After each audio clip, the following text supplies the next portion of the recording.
Welcome to the Eclectic Gamers Podcast. Today is Sunday, February 25th. This is episode 56. I'm Tony. And I'm Dennis. And we're joined once again by a super special guest. He is the owner and operator of Reese Rails, which if you don't know what that is, I have a link in the show notes to the Pinside business page for it. He's also one of the hosts of This Flippin Podcast, which covers all sorts of aspects of the pinball hobby. Again, if you aren't listening to it, you should be, and there's a link to the podcast within our show notes. Beyond this, he has an expertise and collecting side of the hobby of pinball. He is a master builder and a trained artist, also a sublime vocal impersonator with ranges from Elmo to Papa Duke. So wow. I want to say, Taylor Reese, welcome to the Eclectic Gamers Podcast. Oh man, welcome. Thank you. Thank you guys so much. I'm honored to be on your podcast. That's awesome. Thank you for the intro as well. I don't know what to say. I could do an Elmo. Sure. Because I cannot. I used to try and do a lot of impersonations, but I have trouble with those. I can do high, but not quite like that. Not that. Now, so the thing about Elmo is that Elmo can hurt me. Like I found early on that if like my throat is really dry, because I would do it for my kids, and I would just like be in pain afterwards. But all right, let's see. Hello, boys and girls. This is Elmo. How are you doing today? Dennis. Well, hi there, Elmo. It's great for you to be on the show. I'm so excited to be on your show today. It's really exciting. And we're going to talk. I got too high right then. Yeah, a little bit, but overall, that's really good. Yeah, that was solid. Okay, how about this one? Hey guys, you know who this is? This is John Papa Duke. I'm so excited to be here. So that was a little too nasally, but those are my two go-tos. My kids enjoy, actually my daughter Ella, Pintech Ella, who's been on my podcast before, she this morning asked me to do the J-pop out of nowhere. She's like, Dad, can you do the J-pop guy? And so I was like, hey Ella, this is John Papa Duke. I'm gonna reinvent the pinball. I'm gonna make it square. And she started doing a Papa Duke herself. So I don't know if I feel bad about that. I'm waiting for some like cease and desist to come from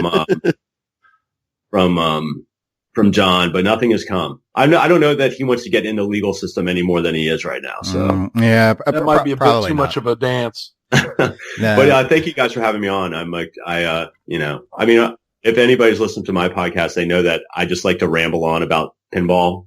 So it's kind of what I do. Somehow I lucked into that situation where I'm able to be at home during the day, and I make rails for people all over the world. And so that's awesome. Yeah. And we are going to let you ramble on through a whole lot of pinball topics today. It's awesome. Actually, we are mixed gaming, but we skew very heavily towards pinball, and extra so for this episode because we knew you would be on.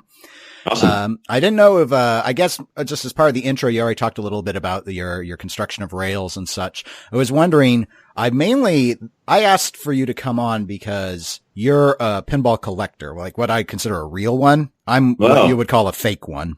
And well, so yeah, I think that's interesting because you called me an expert at collecting. Yeah. You're pro mode. I'm pro mode. Yeah. So what does that mean exactly? Because that's a little intimidating to be called an expert at anything. Well, I think that you go in with a mindset about, all right, this is, like modifications. Here are the games. I've started small, build my way up. I know which games have value, which ones don't. That's sort of how I view it. Okay. Whereas for me, for example, like I know you've worked your way up to having some of those, what I consider A-list sort of titles. Yes, absolutely. And that would be a counterpost to someone like me who my mix is, well, like the subject of the podcast is, it's very eclectic, but it's not top tier.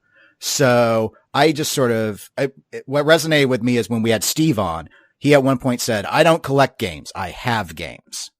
And I'm kind of in between those two sort of realms. I have some games. I've gone at it with sort of a collection in mind of terms of what I want to see in my game room, but I don't pursue A-list titles or anything like that. I'm kind of outside of that world. I know about them. I envy them in some ways and care a little bit less about them in others. So that's the sort of what I meant by it. Well, I would say that I'm not an expert, but okay. Well, you're more of an expert than I am. And so you get to have the title of expert on this episode. Awesome. Do you guys want to dive into that now, or do you want to hit your list? Well, I was going to go ahead and say, if you want to just sort of mention at this point what games you do currently have in your collection, and then I'll wrap up my intro and Tony will do his intro, and then we'll go in our list. All right. Awesome. Okay. So right now, I record in my game room, so I'm looking at my games, which makes it easy. I have 10 games currently. Actually, I have 11 games currently. One is not functioning and it's on the chopping block. Uh-oh. So games that are set up, I have a Meteor, Stars, Super Soccer, electromechanical. I also have a World Cup Soccer, which is an electromechanical game. So it's not a pinball machine, but it's a game, 1968, I believe. Valley World Cup. I have a Game of Thrones, which is on a temporary trade for my Ghostbusters. Pro or premium LE? It's a pro. Both of them are pro. So I own a Ghostbusters Pro and I have a Game of Thrones Pro on loan, on trade. I have a Wizard of Oz Standard. I have a Medieval Madness MMR. Sorry. It's a Medieval Madness. I don't call it a remake. I call it a Medieval Madness. But I have a Medieval Madness remake. I have an Attack from Mars original. I have an Indy 500. I have a Doctor Who that I did a full restoration on, and I have a Roller Games. In the back, I have a Out of Sight, which is a 2-player EM that I picked up. That was a freebie. That's the one that's on the chopping block, just because I don't have room in my game room, and I would rather pass it on to somebody who could get it working and play it. All right. Makes sense. That's the current lineup. Thanks. All right. Tony, any intro stuff before we move on? I've been actually playing a lot of games. I'm not really going to talk about most of them this week because I need to get more into it, but it's been a really good week. We've had, Monday, of course, was President's Day, so the kids weren't in school and I didn't have to work. And then on Tuesday, there was an ice storm, so the kids weren't in school and my wife had to call into work. And then on Wednesday, there was an ice storm, so I had to call into work because the kids weren't in school. And then on Thursday, it was, I don't know, they felt like they didn't need to go to school because it was still kind of cold, so they canceled school again. So we had to get my parents to watch the kids. And then on Friday, they decided, you know what, let's go ahead and let them go to school one day. So this week's been just insane. Yeah, I did actually drive into Topeka, which, for Taylor, that's about an hour west of where I live, for work on the first ice storm day. I actually left early enough that I missed the ice until I was almost to Topeka, and then it was down to 20 miles an hour because people were sliding off the road. But, yeah, it was this whole week. It's been interesting. We've had fairly mild weather, up until this point, but oh well, it is February. I have not been playing a lot of games, so I don't have a lot of those to talk about at all again this week. I guess the only thing I'd note in the intro would be, just to say thank you to all of the people who posted and wrote in, regarding our last episode, which was the one where we ran the Deep Root Pinball interview. Oh yeah. Baby. Yeah. We had a lot of people that I'd never heard from before that reached out, and it was actually everyone who reached out was very positive, at least towards how the interview went. So I really appreciate that. I was a little nervous to do it, not to do the interview part. I always prepare for interviews, so that's nothing. But in terms of taking what was known to be a controversial subject, we're a small podcast. We lay low. We like to do our research driven topics and deep dives and stuff. And we don't mind confronting controversial things. We just don't normally have something that has that many eyes on it. So, yeah. But the response was really, really good. So I'm glad, as longtime listeners know, Tony and I aren't really huge fans of doing interviews. We like to do this where we have we call it a guest host episode because we want all this input on topics. We're bringing in things. I'm not trying to learn every little tidbit about the person who's on. I'm trying to just get their opinion in on the show. So, but it was a good, I think the feedback was good. So I guess it was good. So anyway, we appreciate the responses. We'll always keep in mind doing things like that as time marches forward, but that's all I had to say. Let me just say something. I thought your questions were very on point. I enjoyed it immensely. I really think that you did a great job. Your research was commendable, and yeah, the questions were great. I don't interview well. When I interview people, it's just a big mess. I don't prepare. And so listening to a person like yourself doing that interview, I was like, I am glad you guys did it. We reached out to Deep Root a long time ago to see if somebody would come on. No response. So I well, in terms of I'll give you a little bit of backstory on that. We were in the same boat when they first came out on the scene before they had done their first interview with This Week in Pinball. Yeah. Like the first week where their website was live and everyone's like, oh, John Papaduke is working with Deep Root. We sent him an email. I knew other podcasts had as well. I did get a reply back. It was very polite, but it was, we're not doing interviews. We're not coming on to any podcasts. And I was like, okay. So that was that. On this round, they actually, came to us and wanted to talk about doing something. So yeah, you had mentioned that on your podcast. I couldn't remember. I can't remember anymore because Yeah, I've had so many side that. discussions. So yeah, so I was a little surprised, because I mean, it all depends on what you want. I mean, if you're wanting a larger audience, there are much bigger podcasts than what Tony and I are doing, in terms of outreach. Though, in the world of podcasts, they're all free. So it's sort of like, as soon as the word gets out, you go and listen to whoever has got the latest bit of info you want to hear. So, cause I subscribe to a number of podcasts, but it's all balanced for me in terms of my commute. So I can't listen to them all. So there are some good ones I probably haven't honestly even tried. And it's just, it's all about balance in terms of what I can squeeze in. But if I hear someone's got something good, I'll go out and I'll listen to it, even if it's just a one-off sort of thing. But yeah, that's pretty much how I do. That's how I do pinball podcasts, and even a lot of podcasts anymore. Is I hit the highlights here and there, and the only ones I listen to real consistently are the slower paced ones that aren't pinball related. Yeah. Did you guys get any blowback as far as questions you did not ask? No.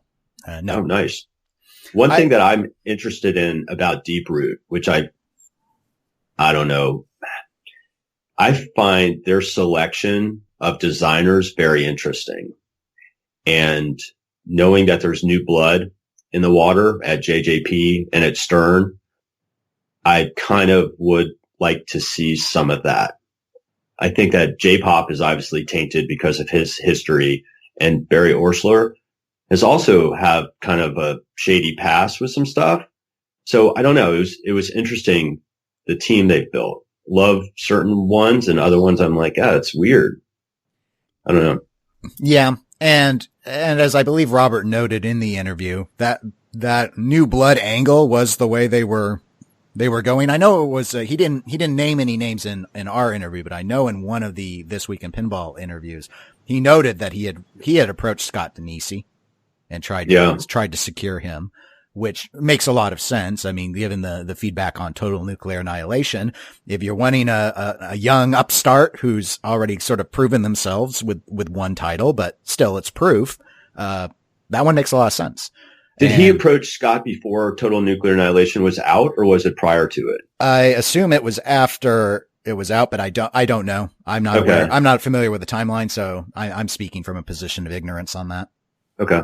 But yeah, it's, and as he did note in the interview with us, back when it was just J-Pop was the only name known, he didn't have any other names yet. So I wonder if some of these other acquisitions were a response to, okay, well, Papaduke's very controversial, but, I bring in Nordman, and that's going to reassure people because people really respect him. And he's also a very seen as high level designer, where he's got a lot of that top 20 pinside list is under his name, or at least some, people still go gaga over Whitewater. So he's kind of putting together a blade of designers to dig. So we've got him, but we've got these guys too. Here, no, here, throw this in the way too. No, look who we got. I think Nordman's a good choice. I mean, what's the last game that Dennis has done? Like, what's the last game that would be a Dennis Nordman game? Wonelli, I guess. Wonelli? So you have Wonelli, and then he has the Elvira 3 that I guess he designed, it's not out yet, but Stern committed to it, I guess. But it's interesting. I think Dennis is an interesting player in the business because he kind of seems like, hitman. It's like he worked on Wizard of Oz to a certain degree. Did he work on Alien? Yep. Initially. Yeah, he worked on Alien initially. So yeah, it's interesting that he kind of is bouncing around. He worked with Stern, obviously, with Elvira. So now he's down at Deep Root. So I hope they give him a chance to do a full design. I love Whitewater. I owned one for a while. I think that his games just have great humor, a lot of fun. He really uses the playfield. The flow of his ramps are nice.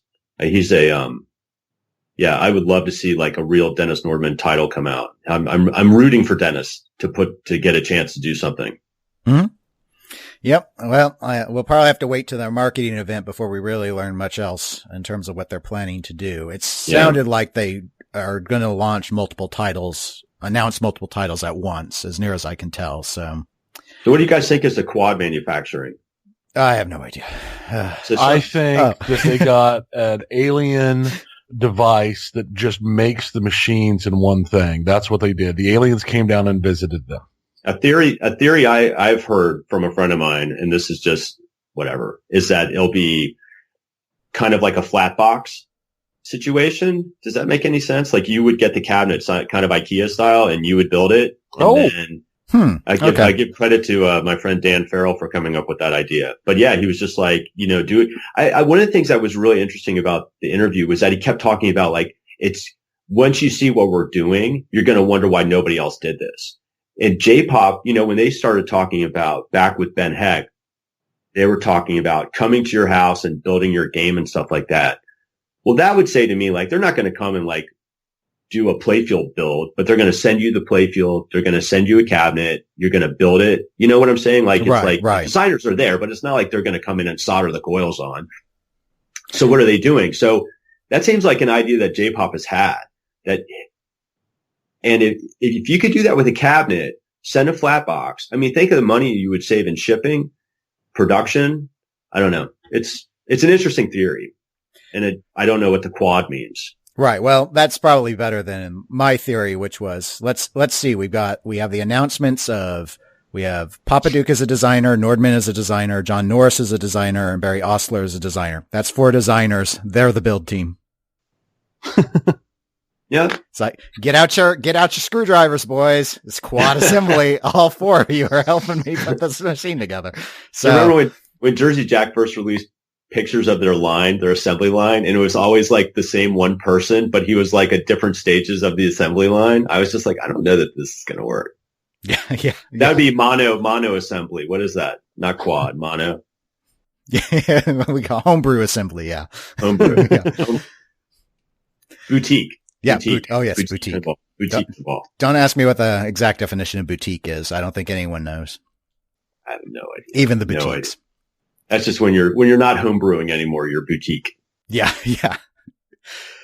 Okay. Well, let's go ahead and formally transition into the pinball segment then. And the first thing I want to get out of the way before we jump to the more news oriented items is we've been running a tournament since 2017, actually, on what is the best shame, quote unquote, pinball machine. So, listeners got to submit in any pinball machine, EM or solid state that they wanted.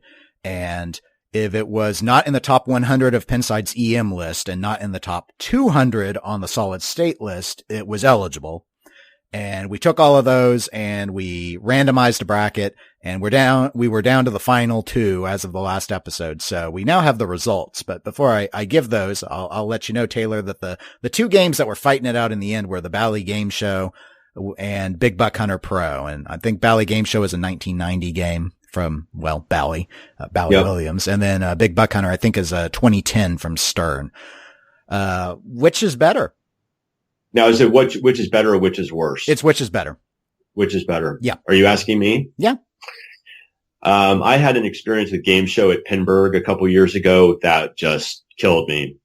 This was the first year that Pinburg was held at the convention center, and they had the cave section of Pinburg, there was a dark area where the games were set up that if you were in there in the later part of the day, you basically could not see the games.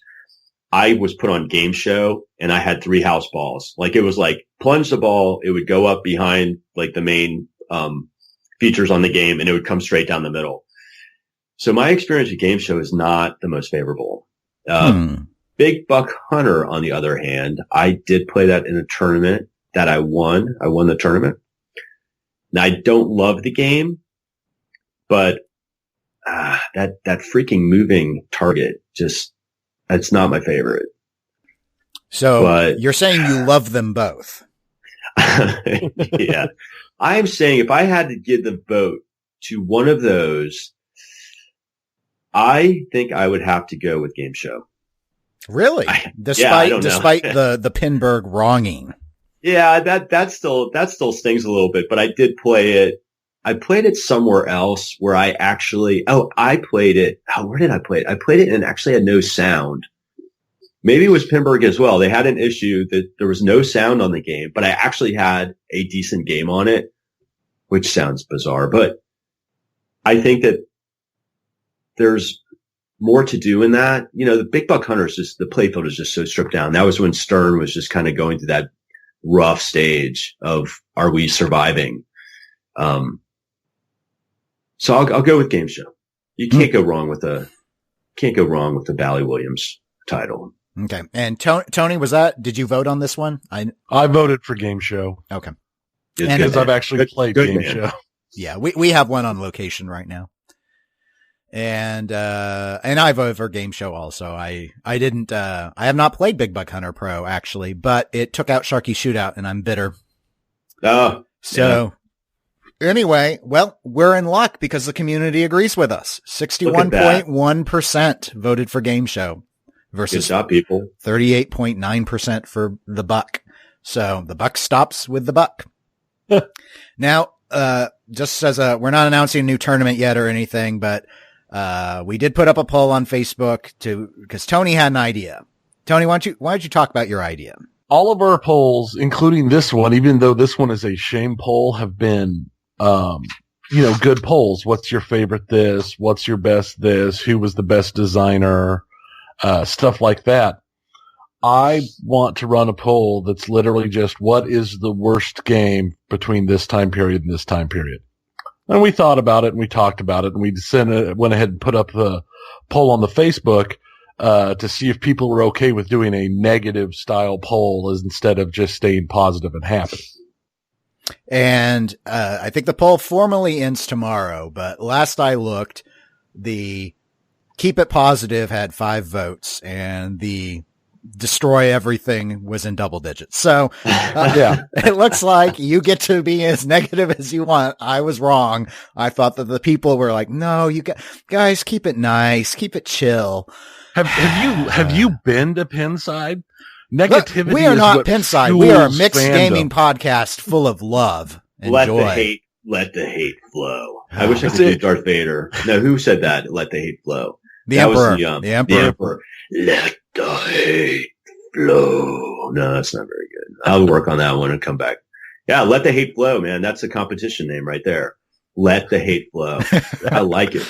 Well, so anyway, I'm leaving this one for Tony to set up as he sees fit, picking what time. We looked a little bit at some time ranges and it comes down to just how many things you want to manage is what it, because you go back for example, you go back for 10 years. That's a lot of games.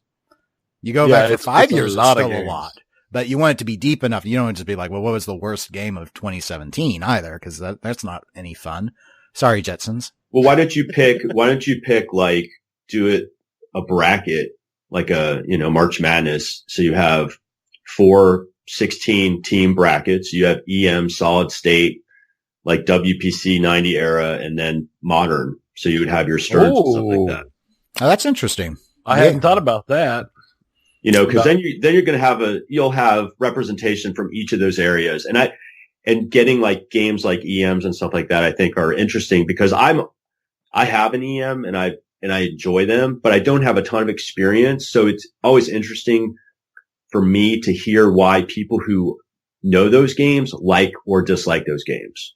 Yeah. Cause I don't know the nuances enough to say, oh yeah, that game is horrible because it has a gobble hole that does nothing. I'm like, okay, I don't know what, I know what a gobble hole is, but hearing like people who consider themselves experts about that era game, it'll be interesting to see what kind of feedback they would have and say, this is why this game is horrible. Yeah, it was, well, you guys had just recently had Nick on and, Yes. and we did back last year in November just to talk about EMs because he's an expert on EMs and I have trouble. There were so many of them. I have trouble keeping the names straight because then you got like, oh, well, here's the 2-player version. Here's the 4-player version of it's the same game sort of stuff. And the design philosophy was very different for a lot of those, like the use of bagatelle features, which is never done anymore. No. So But really cool. Like there's a game for sale and the guy may have sold it, but on Facebook, on one of the markets, there's like 5,000 markets now where you can buy any pinball thing in the world. But he was selling a game called an Op Pop Pop. Okay. I've heard of it. And such a cool looking game. It's a zipper flipper and it has a bagatelle feature up in the very top. And if he wasn't where he was, I would own that game. Mm. Yeah, it was really pretty. It was like a pop art. It was like an art theme, pop art, and not pop art, but it was an art theme, which kind of is my background. So yeah, it was a beautiful game. So yeah, that's an idea. I'm not trying to take over your tournament. No. I was talking with Nick earlier in the week, and cause I said, I currently don't own an EM. I've had 3, but I don't have any at the moment. And I would like to have a zipper flipper because I've never had one, but I want a multiplayer because my problem with some of my EMs is they were single player games and it's just not as fun when people are over. So yeah. So Nick's like, okay, well, here are the top 3, in my opinion, zipper flipper games you might want to check. Cause like I like 4 Million BC. That's my favorite one on the multiplayers that I've played. That's a great game. Great game. But he's like, you should try Cosmos, Dennis. Look for a Cosmos and see if you like that more. Cause he thinks it's a better game. Or Gator would be a good one in contention. He said, well, some people they don't like the zipper flippers as much on Gator, but Tony, for example, might really like Gator because it's the layout of Campus Queen. Which is one of my grails that, and a slight off topic here, but there was one for auction. That big auction in Tulsa, which is only about 4 hours from here, had a Campus Queen listed. And I cannot tell you how close I was to loading up my big old blue van and heading down there just in case it went for a decent price. I ended up not doing it, but man, I thought about it. And it, as a total close the loop, Nick went to that auction and he bought that game. Nice. And he's going to be offering it to you for sale for like $5,000.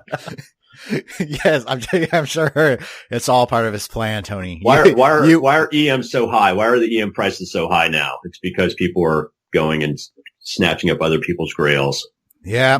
It's Nick's fault. That's probably what his big announcement's going to be. It's going to be the state that he purchases from all those EMs he sold to the grail seekers. So what state do you guys think he's going to live in? So I think it's down to California, Washington, and Virginia right now. I pitch Virginia personally, but I think that'd probably be the way I'd lean as well. That or Washington, one of the two. Washington's really nice.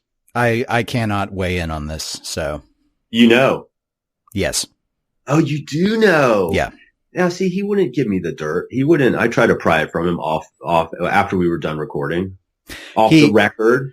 Well, we were talking about the Tulsa thing, and he forgot that I didn't know and accidentally told me. So I cannot tell. I got to be like George Washington. I cannot tell a lie.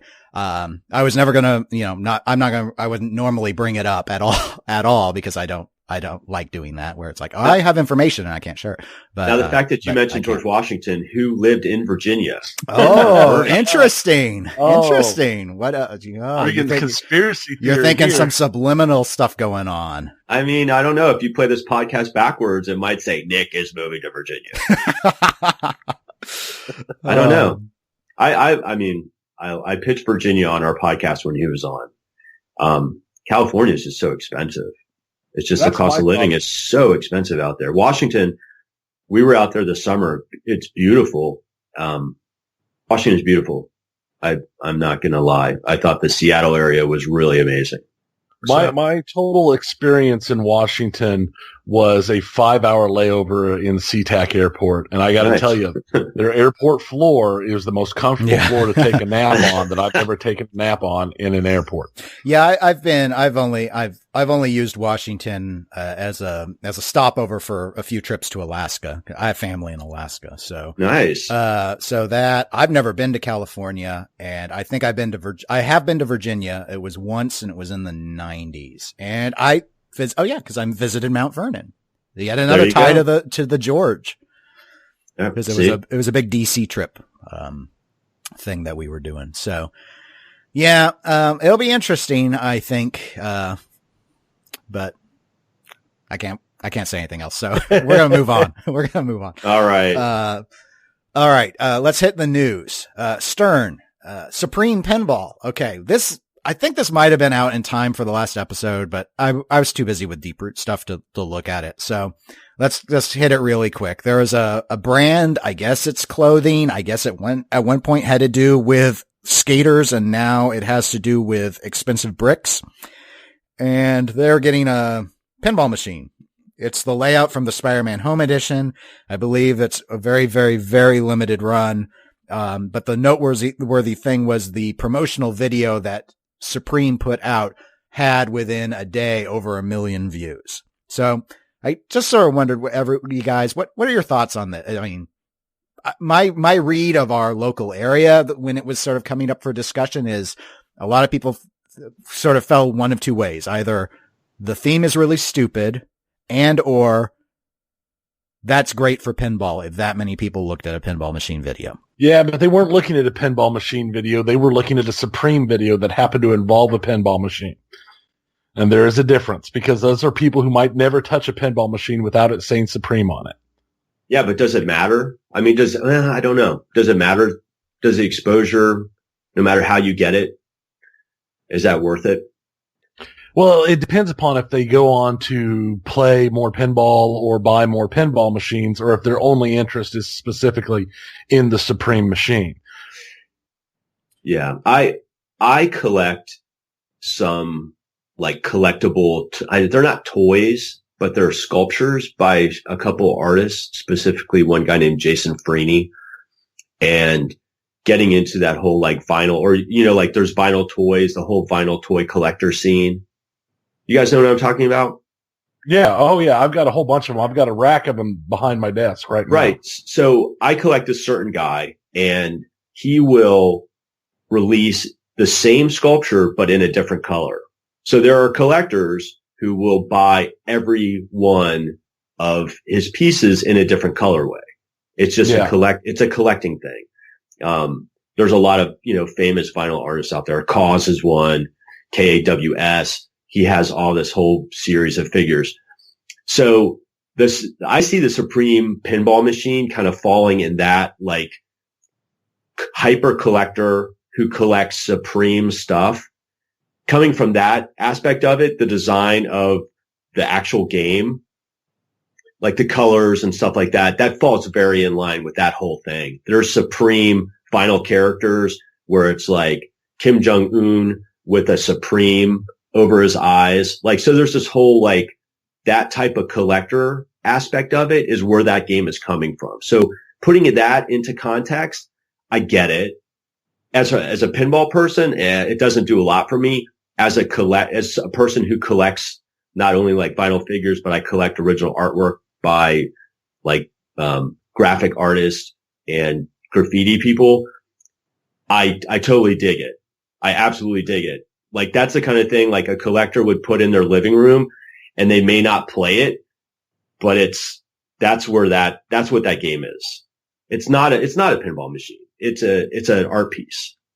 We've got to like, as pinball people, we just have to put it in the proper context. That makes sense. In my opinion. Yeah. I straddle both. I guess I straddle both areas. I mean, as looking at it from a pinball machine perspective, a reskin of a decent home edition game, but, no, I don't think anything much of it other than I have to say I do favor the minimalist, color scheme that they went with. But, in terms of what it does for pinball, yeah, I think overall I have to, it sort of falls into that any press is good press sort of thing. And Yeah. if someone sees it or they actually have it at some of the Supreme stores, which sounds like what a lot of people thought the angle would be, because there was some talk about it being on 25-cent play at Supreme clothing dealers. Maybe someone goes, drop some of that in to get the full Supreme experience. And then maybe another day, in another month, they're at a bar and they see a pinball machine and go, oh, wait, I remember that. I remember playing something like that at Supreme. I'll go ahead and I'll try this one out. And, maybe you get a few people that end up, I don't think it adds to the collector pool or anything, but maybe on the back end, we see, some positive impact on the location play side. That's sort of where I'm coming from on it. Well, I know there was one that was shipped, at least one. There's one that was shipped that was posted on Instagram that's out in San Francisco. San Francisco Pinball, who's on Instagram, I think it's Sean, posted a picture of a Supreme pinball machine. So they're out there. They're already shipping. I don't know. It'll be interesting. Have we heard prices? I have no idea. No, I thought the price was really expensive. Well, yeah, based upon everything I know of Supreme, this should be the most expensive pinball machine of all time. I don't know. I'm Googling. You guys talk amongst yourselves. Because I know, I know Supreme is, $200 for a brick or $100 for a t-shirt type place. Yeah. Yeah. So, I would figure. That's true, but if it's Spider-Man Home Edition, but with a real coin door slapped on it, the BOM is a lot less than a standard Pro machine from Stern. So they're starting the markup, even if the markup's more extreme, it's starting from a cheaper beginning point, if that makes sense. So that might have we have to remember this is the company that put out a $15,000 Batman. Yes. All right, I'm looking it up right now. What do you guys think the cost is? Have you already looked it up? I haven't. No, I have no idea. I saw rumors that people were talking about something like 40,000 or something like that, but I haven't actually looked it up. I'll say 10 grand. That'll be my guess. I'd say 20. 20 grand? Yeah. They just slap their name on anything. It's art, man. Yeah. When are you getting one? When am I getting one? Yeah. My expertise tells me not to get one. Yeah. As the expert, I would say if you enjoy playing pinball, you know what I don't like? I don't like the size of the Supreme on the side of the cabinet. Like, I wish that was done differently. Like, it would have been cool if they switched the lettering so that the Supreme was red and then it was on a white background. That's just my own opinion. I'm not playing art director, but I am. I can't find a price on it. It's a mystery. We'll never know. Okay. All our guesses were for not. Yay. I think it's probably like $20,000. Wow. Well, maybe in San Francisco, they can afford that because that's like one day's a month's rent. Yeah. It's going to be a little crueler than that, but okay. Well, we'll move on to our next news topic. Moving on. And that would be Skit-B, the purported attempted maker of the Predator pinball machine. I have legal news. It's been quite a while. Right. We haven't had a legal update that I think we've provided on this show since October. So yeah, it's been a while. It has, but the snows are melting. The family members are coming back from their winter sojourn. And so now we can actually talk about some stuff. So, there have been a couple of items, and this is regarding some of the bigger assets that the trustee I guess I should probably do a quick recap. The trustee's office, which is, they're the people trying to pay back the creditors, and the main creditors are everyone who put money in on the Predator machine. They have been pursuing purchases that Kevin Kulik, who was the owner operator of Skit-B, to claw back what they can to pay the creditors off. So there have been a couple of pending items. One involved Kevin's mom. Her name's Kathy, and she had an RV, a recreational vehicle. And they went after that, the trustee's office did, because on Facebook, Kathy had indicated, she used language which suggested that Kevin had purchased the RV for her. So the thought was, well, it's a big RV. It might be $20,000 worth of money or something. So the trustee went after it. That has been dismissed. The trustee decided to dismiss the claim. Their research indicated that she only paid about $150 for it. And so it's just not worth trying to argue whether or not Kevin bought it or not, because this has not got any value to it. So that's that. The second item that has had activity is involving Kevin's wife, and her name is Amanda. Now, as we talked about before, there was a house that she purchased. It's only in her name. However, the trustee's office had found that there was paperwork up until just before they signed where it was both Kevin and her name on the house. So they went after the house on the suspicion that Kevin was trying to shield that asset by putting it in his wife's name. And there was a clear paper trail showing that the Skit-B Predator bank account had money transfers over into the bank account that bought the house. So they had a settlement agreement where they would let Amanda keep the house because she wanted to keep the house, but she agreed that she would pay $30,000 to the trustee to buy it because it's in a floodplain, so it's not worth anything. Well, it's worth $35,000. So they settled on $30,000. There are also other claims of monies that Amanda has, and those are unsettled. And then what that means is the trustee and Amanda are still in disagreement about whether or not she should be paying anything back on those. She says none of that stuff has to do with Kevin. This relates to her photography equipment and stuff that people have suspected Kevin bought for her. So, updates. The updates are that the trustee has not received the money for the house yet. Amanda says she can't get a loan. That was her plan, was she was going to go to the bank and get a loan for that because she bought the house with cash. So there's no mortgage on it, but she can't get a loan to pay the settlement because after they agreed to the settlement, that floodplain, I know, shocker, flooded and the house got 11 feet of water in it. So the house from the bank's perspective is not worth, it's too risky to put a loan out on it. So they're not willing to give her a loan to pay off the settlement.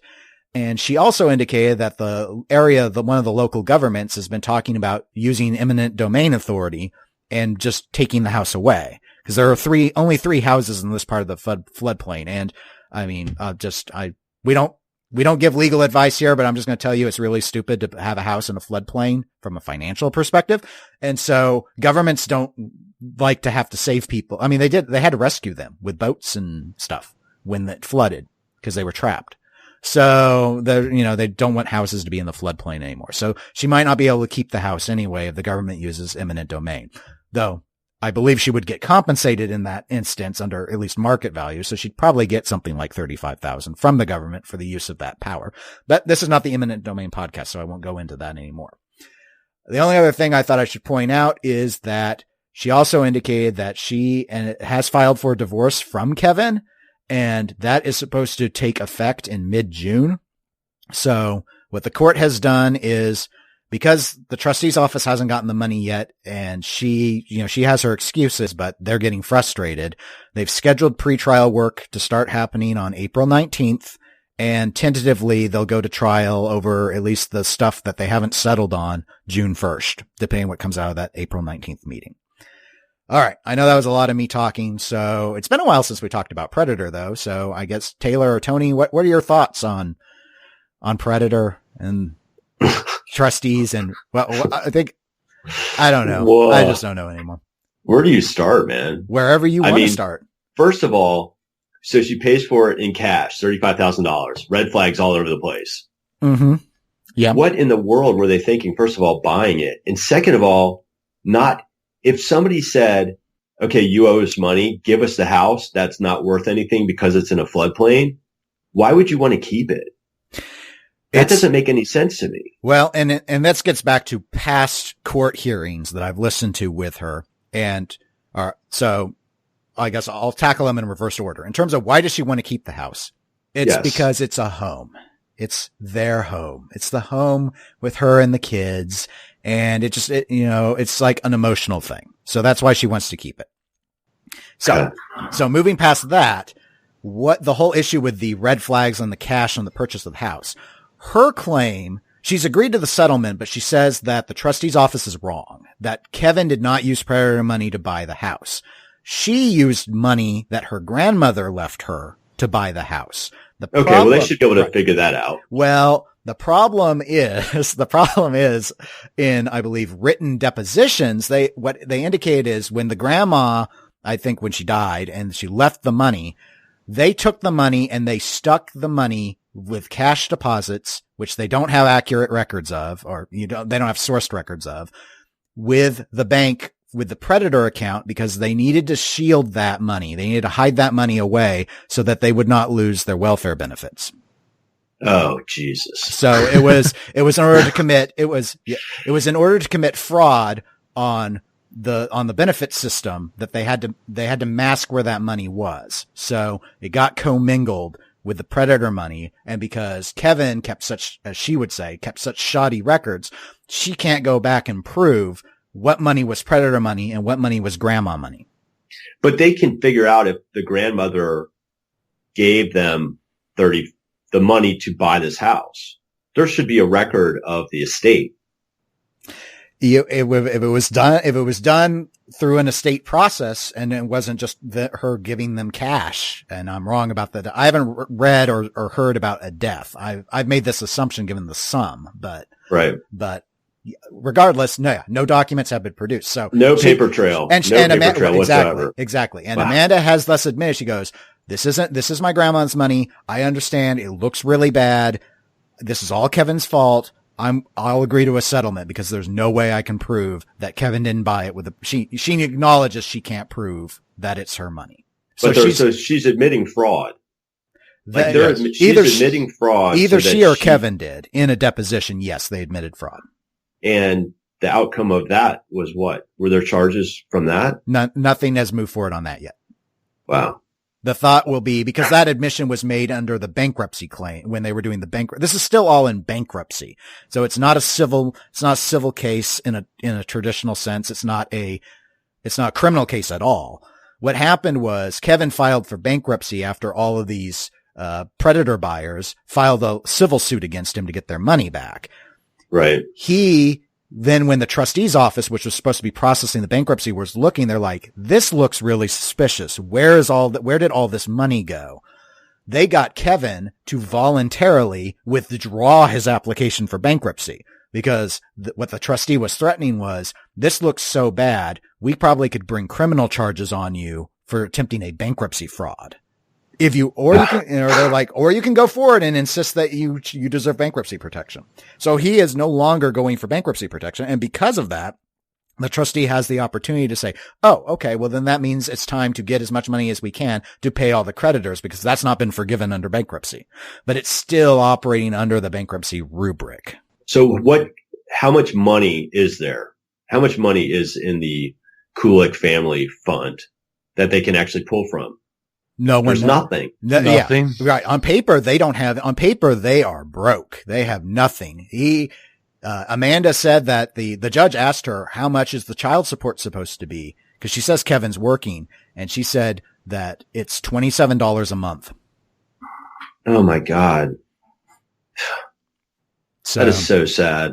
Yeah. I mean, right? I mean, when it comes down to it, it's like, look, people who, and this is kind of I almost cussed, so I apologize. It's a sad story that people invested in this company, even though they were obviously building games out of their basement. People put faith in these guys. I'm not sure how. I played the game and I was blown away by how poorly it played. I was surprised how people had really latched onto it. But at this point, if they have nothing, they should just drop it, because now you just have to think about, and I mean, I'm a dad and obviously the Kuliks have done some really horrible things, but they have kids that are now, I mean, God, they're mired in this, and they're going to carry this with them the rest of their lives, that their parents have basically, their lives are ruined because their parents made some horrible decisions. That's sad, man. It's just sad. They should let it go. There's nothing. What do you want? You want a house on a floodplain? You want a $150 trailer? They have nothing. Why drag it through the courts? I think, and part of that in terms of the valuations is why the trustee, for example, has abandoned trying to do anything with the trailer. And it's like, they're just letting it go. They're not going to go for that. They don't want the house because they can't sell it. That's why they did the settlement for the money. The problem I think that Amanda has is she signed the settlement already. So she's legally agreed to give $30,000 over. So now from the trustees' perspective, it's just time to shut up and pay us our money. But the trustees, don't they have a responsibility to know what they can actually get? Yeah, you're asking somebody. I mean, if you ask me, hey, here, you owe us $100,000, give us $100,000, sign this paper. Well, I don't have $100,000. So me signing a piece of paper is what? What does that lead to? The rest of my life, I don't understand what the end game is. She has nothing. Right. Well, she has the house. She had the opportunity. I mean, from their perspective, that should be, well, she can always sell the house. That was the option the trustee's claim is that this house was bought with predator money. Give us the house. She counters and says, I don't want to give you my home. They say, fine, pay us the value of the home. And she said, okay, that sounds okay. Well, the trustees messed up. That was stupid. You don't go to somebody who has nothing and say, you keep your home, and then you figure out where you're going to get $30,000. She obviously has nothing. All she has is the house. The only way for her to generate that type of income or money is by selling the house, but they're saying not to do that. That makes no sense. Right. I think the bulk of, and it's difficult for me to know, it seems that the bulk of the efforts in terms of where they think they can get the money are where Kevin has paid out ostensibly for predator related activities. So this, the house is a little bit weird. That was the more of the, he had money and he used it on things he shouldn't have used. The rest of it has been, there have been a number of settlements. We never really cover them because they're all, it's like $1,000 here, $2,500 there, but there have been a number of people who were paid by Kevin, clearly paid to do predator work. They, in many cases, didn't report it as income. So the trustee went to them and was like, we have a record on Kevin's end showing that he paid you this money. Did you put it on your IRS forms? Did you file it and say you did this work? He says you did work for him. And a lot of them have gone ahead and settled and paid back portion of the money or all of the money that they got paid for predator work. And that's all pretty small potato dollars. It adds up to a few thousand. And the other one, which is still pending, so we didn't have a legal update to talk about this time, is VirtuaPin. The VirtuaPin was the company that Kevin went to have the cabinets made. Right. A sizable portion of money, and I don't remember the exact amount. I'll say it's approximately $100,000 was paid to VirtuaPin. The issue that the trustee's office has is they don't see a record of those cabinets being, other than 10, being sent to Kevin. So they're like, if you didn't send the product, don't you owe a refund? VirtuaPin's been resisting this, saying that they delivered everything that they were contracted to deliver for the price that they paid. So that's probably the big one. I think that's the only thing that's going to be sizable at this point, because I'm not aware of anything going on with Back Alley Creations and the amount for the Predator toys that were purchased. There's been questions to Kevin about, well, where are all the toys? If they made you this many, they say they did and sent them to you, where are they? So we can liquidate them. Yes, right. Give us your asset and we sell your predator assets, so we can pay pennies on the dollar to the creditors. So the VirtuaPin's the only large dollar sum where I think they've seen an amount that the trustee thinks it can get back, because that one's been really weird, because the VirtuaPin argued, if I'm remembering right, that they needed to buy a CNC machine to do this amount of cabinet work. So Kevin agreed to pay them this amount of money and they bought this machine. The trustee's office said you didn't deliver the product, though. You gave him 10 cabinets. That's not $100,000 worth of cabinets. They're not $10,000 a cabinet. So you were supposed to end up for that amount doing the full run of 300 Predator games. So you need to refund most of the money. And they, I think, said, well, we can't. We bought we had to buy the CNC machine. And I think the trustee's office said, well, we'll take that. Yeah. We'll take your CNC machine instead and we'll sell it. So, and they're fighting over that, and VirtuaPin's attorney has leveled a countersuit against the attorney representing the trustee's office, saying that he deliberately was leaking the court documents to Pinside for defamation purposes. So there's a defamation countersuit going on. It's very complicated. Wow. It's insane is what it is. Just everything is just so up in the air. And the thing is all of these court documents, all this stuff, none of this stuff involves Kevin anymore. It's his mom and his wife and people who worked with him and this and that. I can't remember. I think it was March of last year was the last time we heard Kevin in court. I can't recall anymore. And when the hearing was going on with Amanda, Kevin's soon-to-be ex-wife, she said she hasn't talked to Kevin in months, that they don't communicate at all anymore. She's assuming he'll show up on the day that the divorce is supposed to be finalized. But in the course of that hearing, the attorney for the trustee, his name's Nathanson, he noted that talking to Kevin does have they're not using a lawyer for the divorce, but Kevin does have an attorney representing him on all this bankruptcy stuff. That attorney has told Nathanson that he's not hearing from his client. So anytime Nathanson asks for anything, he's supposed to go to Kevin's counsel, and Kevin's counsel says, okay, but he doesn't respond to me. He doesn't give me anything you want. And so the lawyer basically has to throw up his hands and say, I have an uncooperative client. But he has to say it, otherwise he could get blamed for being unprofessional. So how is he not in jail? Like, how is Kevin not? Well, do you just mean like broadly speak, like just in theory, or, I mean, none of this is criminal. So, I mean, eventually the court could hold him in contempt. A lot of people think the judge is very, very soft. But I don't understand. This is a bankruptcy judge though. So I think it's helpful to remember that he usually, I mean, most of the times bankruptcies aren't controversial. These are people that are in desperate straits, and the judge. But there are crimes being committed. If you're putting money into a bank account to hide it, and then you spend that money to buy a house, isn't that money laundering? I mean, isn't that? I don't understand how that's not a crime. Well, the issue could be, I mean, you're not obligated to keep a separate bank account for every single. This is where Kevin didn't set it up as a proper business. He did not shield his business assets from his personal assets.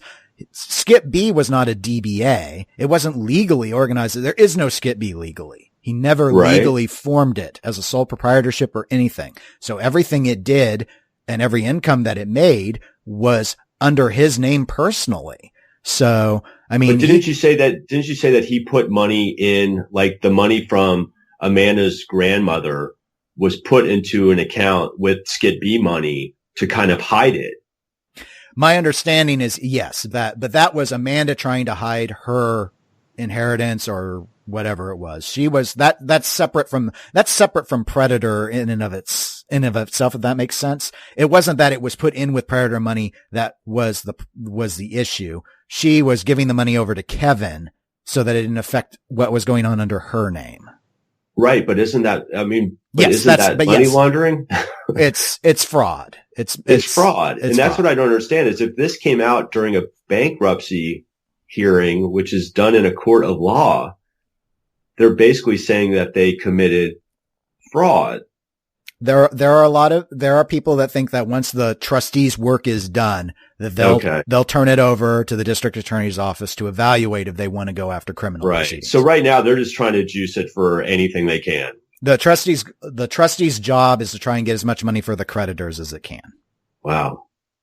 What a mess. It's not to pursue criminal matters. They're not going to get, I mean, will they get anything? I mean, the lawyer for the trustees has got to be, I mean, his bill has got to be outrageous.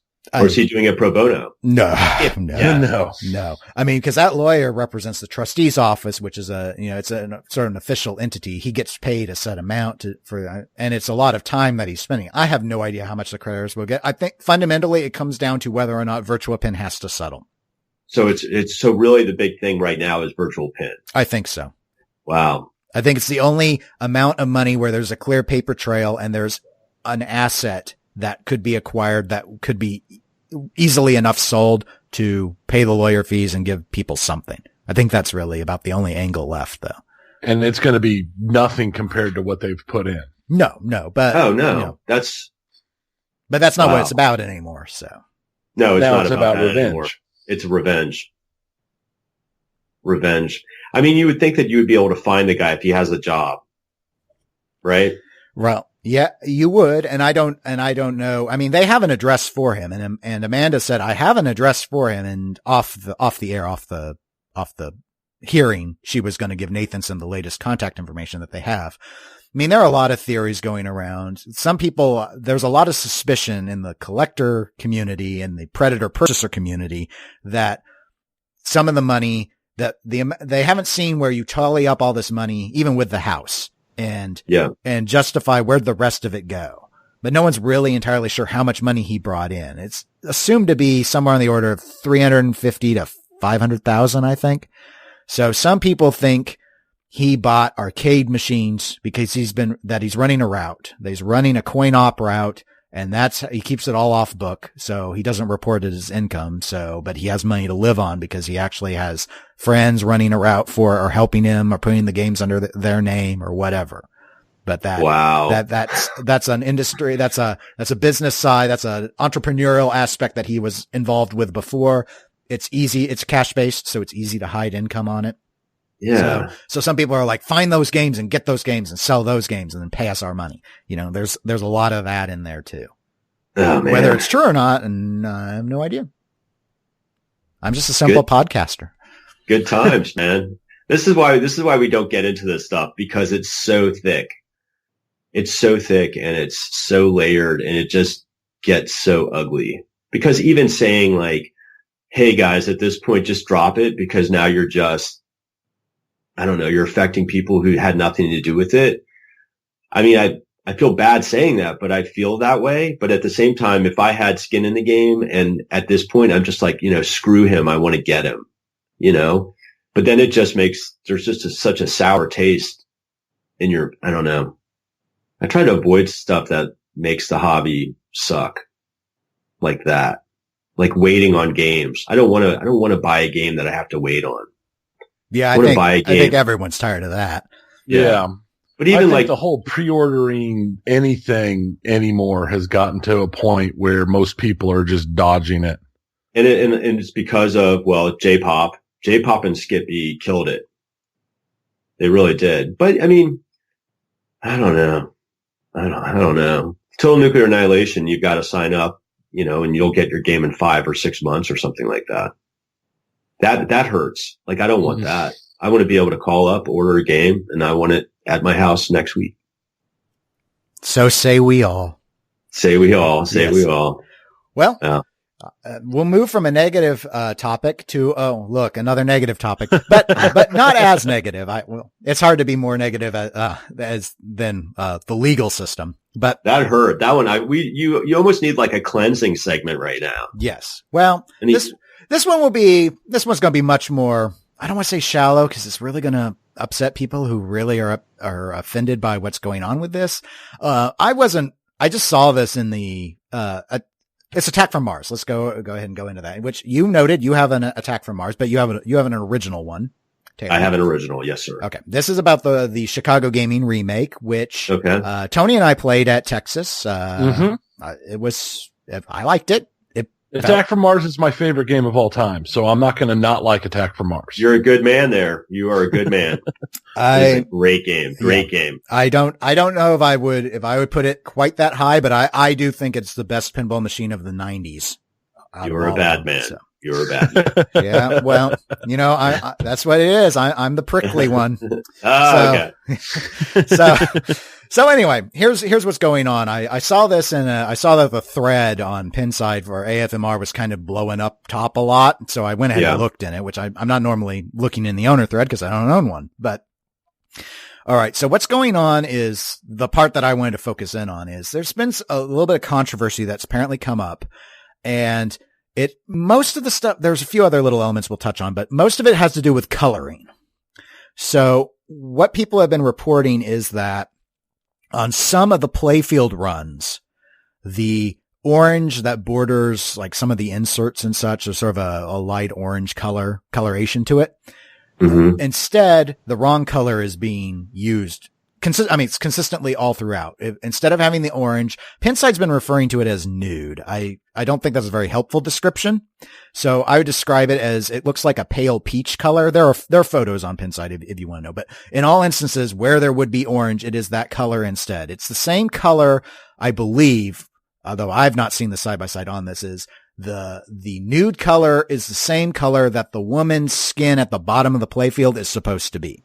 Gotcha. That color is being used for the orange. So a lot of people look at it and they go, it looks like they forgot to mix a paint in, or they forgot to put a layer in or something. The color's mixed wrong. The reason why this is controversial, besides people wanting a remake to look exactly identical to what they have in mind with an original, is Chicago Gaming has indicated that that's seen as a differentiation within shades of the orange color.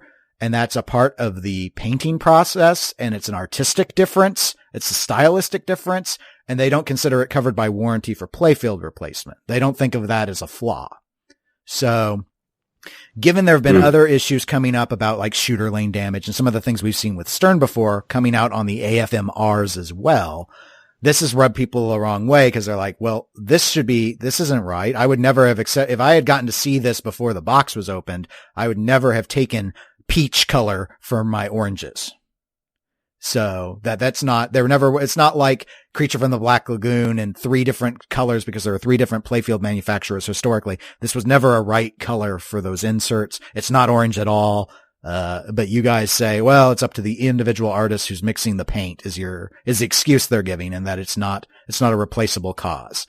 I don't know I want to just get your guys' thoughts. Do you think it's a nothing burger that the color thing is just people whining too much, or is it something that does justify playfield replacement? I think that compared to a lot of the issues that have been had in the past, this is nothing. It's not peeling. It's not popping up. It's the wrong shade of color. I could see it would be at most a little annoying, but I don't see where it would affect anything overall. But on the other hand, I also haven't spent $7,000 on a machine.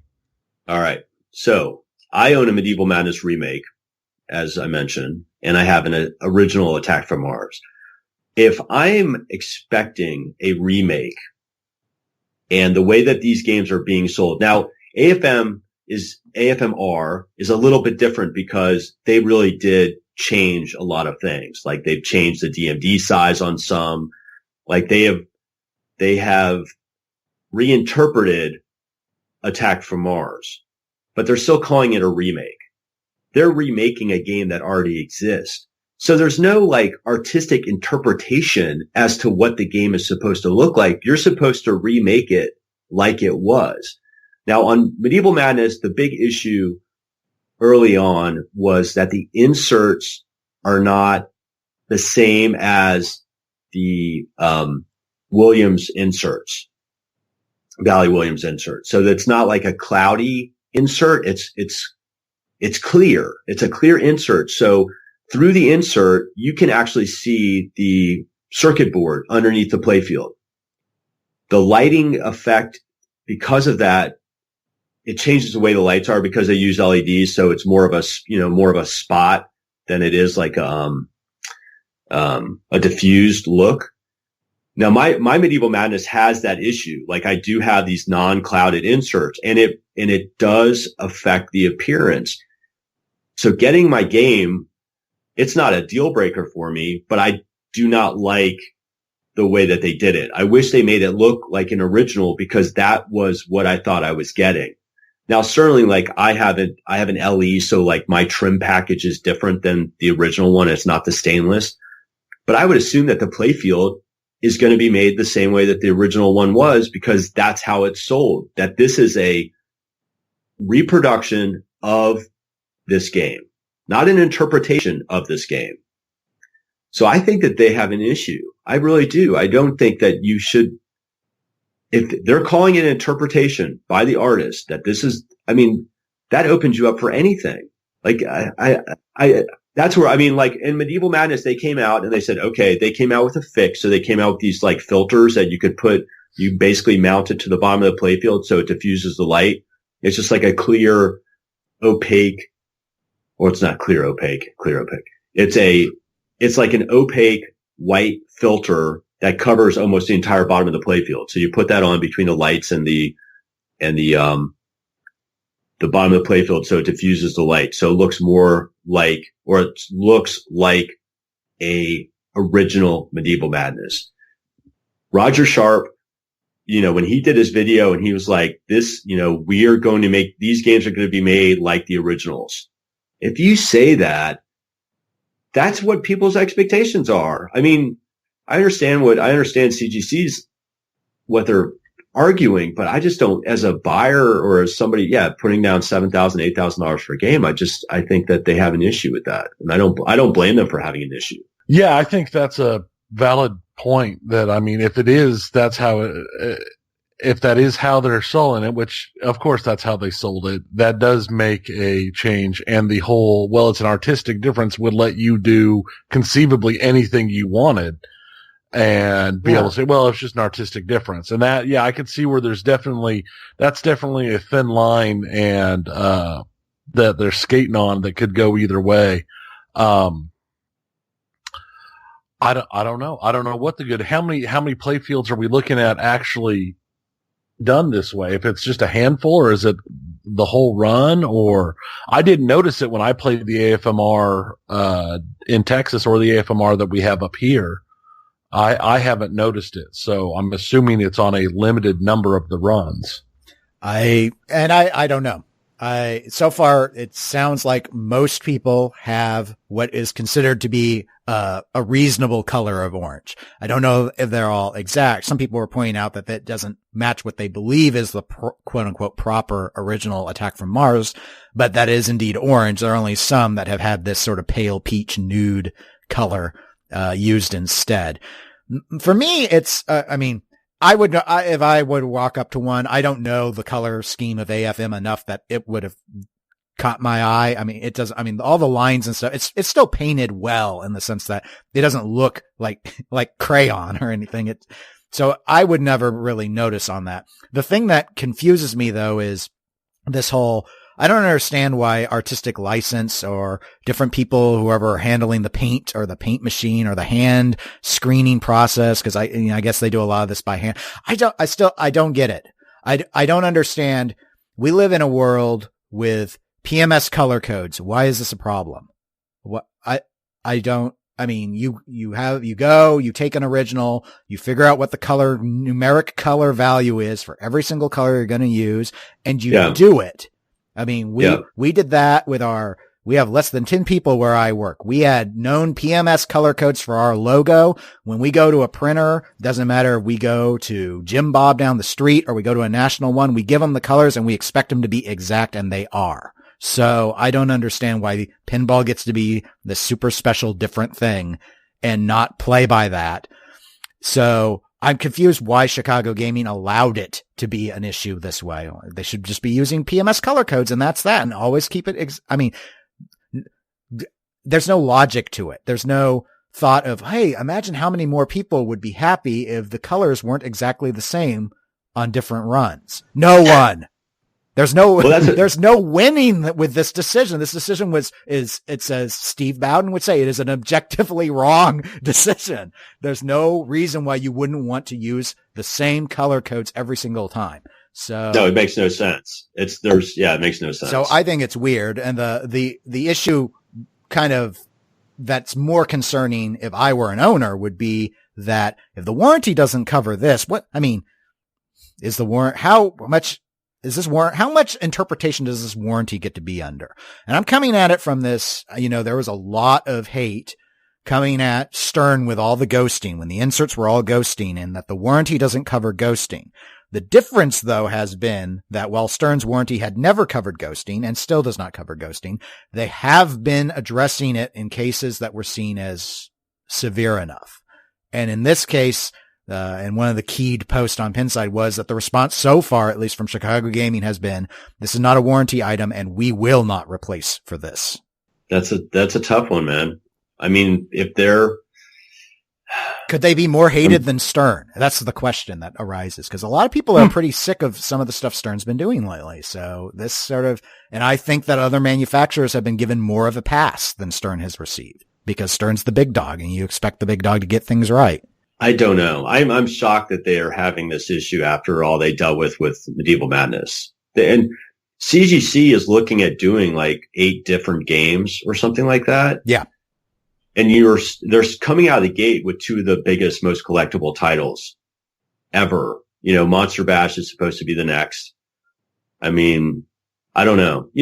Mirko Playfield, out of Germany, Mirko, when Mirko started doing playfields, because I did a playfield swap on my AFM, and there were issues with the art to the point where people were pointing them out, and Mirko started posting the art on Pinside and basically asking people to go over it and see if they saw anything that was wrong. People would point out color differences, or like if a color wasn't like the whitewater that he did originally, like inside the hat of the guy on the raft, like there was a color missing on the AFM that I had, like under one of the inserts that, and this is on the artwork, on one of the jackpot inserts, there's like a little keystone looking detail on the playfield that I had that was missing. Like it wasn't there at all.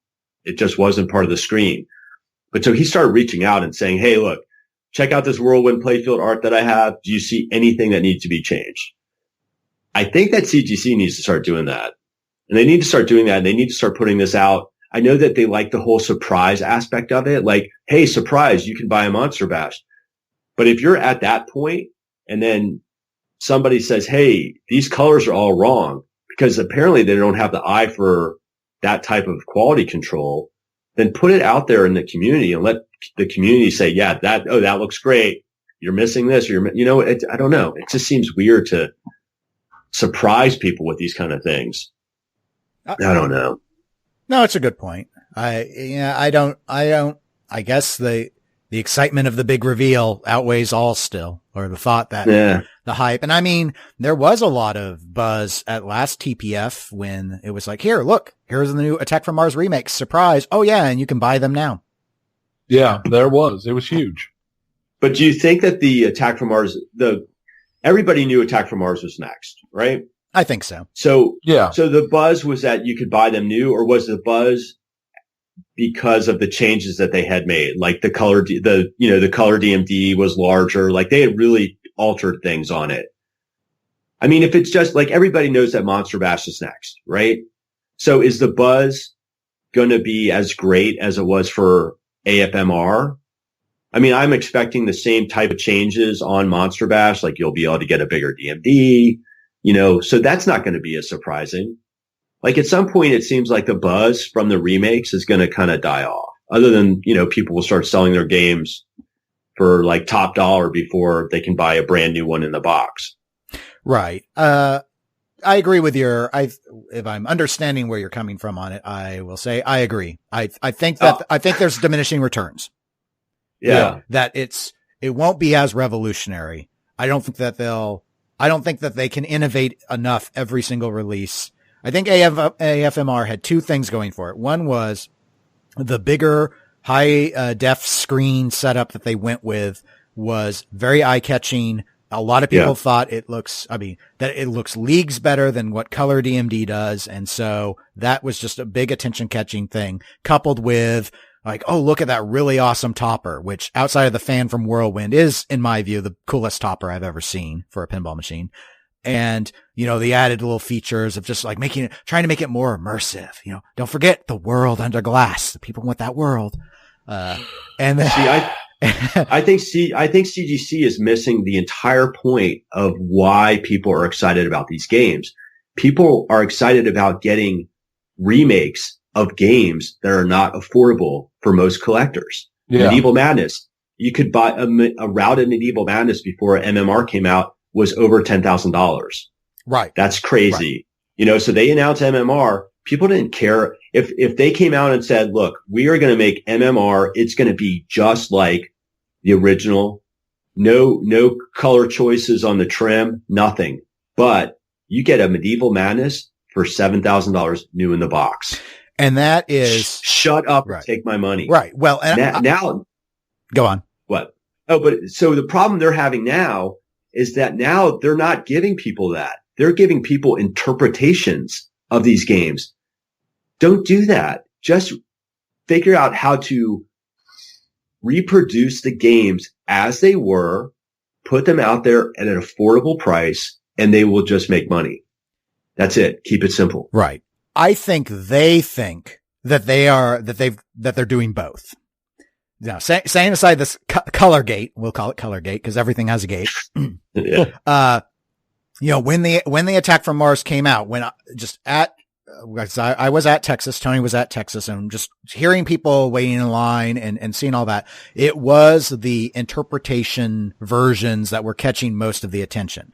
But Chicago was there saying, don't forget, we have the AFMR Classic. It's got the green screen. It's not, they didn't colorize it. They didn't add on the additional Martian effects and the weird strobing saucers or have a topper or anything like that.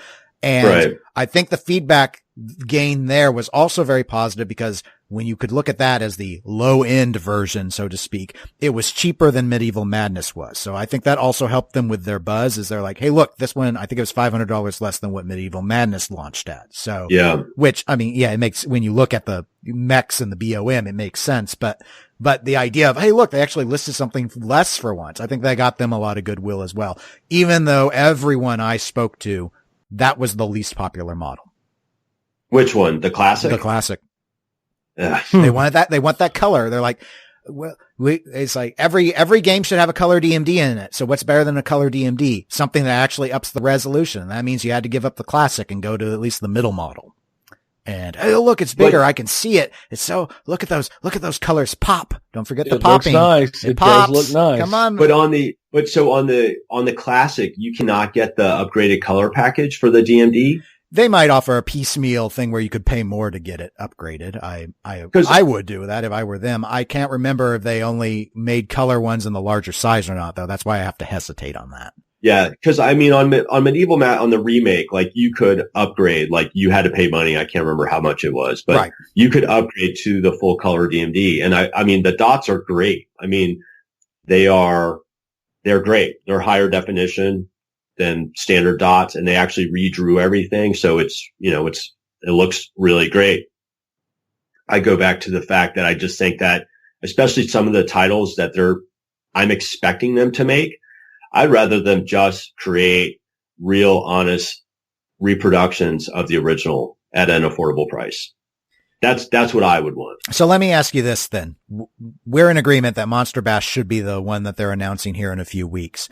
I'm guessing that the next one is Cactus Canyon. Is that your opinion? I think Cactus Canyon. I don't know if Cactus Canyon is next.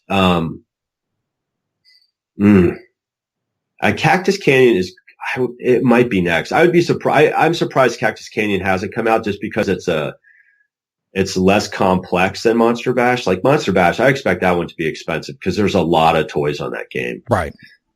Cactus Canyon is pretty simple. I think the big thing is what are they going to do with the rules with Cactus Canyon? Cactus Canyon really took that game to the next level, and I hope that they do that. I don't know what the relationship is there to where that would work. Well, that's what I want. Actually, I shouldn't even ask for the prediction because that's what I wanted to get at. You had a big focus on original, or I should say, consistency with the original. Would that not mean that Cactus Canyon should be released with the code that the original has? I think that with Cactus Canyon, you should be able to toggle back and forth between a continued and the original code. Oh, that'd be nice. I've played both codes, and I really do like the continued code. It's solid. I like Cactus Canyon. It's a good game. It's a good game. It doesn't have the depth. I mean, it doesn't, and not all games need to be deep, and I'm not going to go down that road because I'm more than happy to play a early Stern solid state for days on end. But I do think that the continued code, it just adds a level of fun to that game that I don't see with the original code. That just adds some great features to it. But I do think that you should be able to have it as a classic or not. So just have it toggle. It's easy enough. You go into test settings and you just go boom, boom, boom, boom, game adjust. I want to play continued. I mean, make it as easy as that. Stuff doesn't need to be complicated. We don't need dip switches anymore. Make it so that you can just do it on your phone. You have an app. You go into your app and you go, okay, now I want to play continued. Now I want to switch back. Boom, done. I wanted to box you in with something here, and you escaped my box. And oh, no. I thought, I've got him. I've set my trap. Man. It's just like settings. Why not have both? As the girl asks with the cake. Going back just real quick. I do think that going back to the playfield, I think that they need to reproduce those playfields accurately. That's what you're looking at. And, I don't know. I get that the ball is going to roll across it no matter what the color is.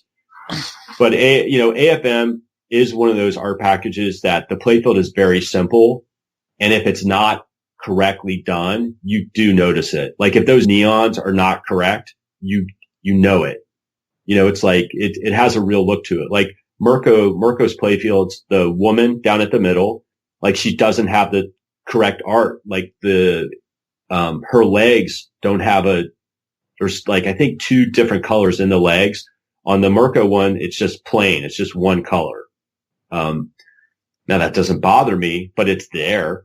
If I was being sold that, if you were selling that playfield to me and saying there's no changes whatsoever, but you don't get to inspect it. If I didn't know what I was getting, I would expect it to be exactly like the original because that's what you're selling. So give people what you're telling them they're getting. I agree. Mic drop. Yep. I'm out of here. Yep. Bye guys. Yeah. Good job. Thanks, Taylor, for setting everyone straight. All right. Well, I will say I like what they're doing. Not with this specific issue, but just in general, this whole, as we were talking about earlier, the in-box versions of the super expensive classic games is nice because they have right now of the probably 4 machines that I'm most interested in getting new in box, they've got 2 of them. Yeah. I mean, it's just, the thing is, because Medieval Madness and AFM are 2 of my favorite games. AFM is my favorite game. Good man. I mean, if somebody turned around and dropped out, High Speed 2, that I could get a High Speed 2 new in box, I mean, I'd be sold forever. Except for I could actually afford to get those. Those aren't horribly priced. I will tell you that unboxing of Medieval Madness blew my mind. Like I've been in the hobby for 11 years, 12 years. And that's not a title that I ever thought I would own. And being able to unbox a Medieval Madness in my basement was really cool. When I open the top of the box and you just see that coin door staring at you, you're just like, oh man, it's like the Ark of the Covenant. I was, my face didn't melt, but it was like, that grin, perma smile. Like it was pretty amazing. I'm not going to lie. Trying to figure out what that high pitched whine is, and you realize it's you squeeing. Oh yeah. Yeah. It was awesome, man. It was awesome. But see, I'm the guy, like the first thing I did was I had all the protectors and stuff like that. So I didn't play it. I protected it. So I spent my time and got it all, ready to be played. But yeah, it was special. The game that I'm looking forward to is Funhouse. Oh. I want to unbox a Funhouse. I do like playing it. I'll never own one. I don't want those creepy heads in my house. I think Funhouse will be made. I think Funhouse will be a remake. You think it would be more likely or less likely than Addams Family? I think more likely. You don't think that you would wake up someday and that head would just be sitting on the shelf in your bedroom staring at you? No. Oh man. No. He will. I'm thinking now. I had a dream last night. This is really strange, but I had a dream last night. Now I played pinball till 2:30 this morning and woke up at 6 for some reason. But I had a dream right before I woke up. This is totally random. In the bottom of, I think it was an EM. I was cleaning out the bottom of an EM and there was this really grimy coin.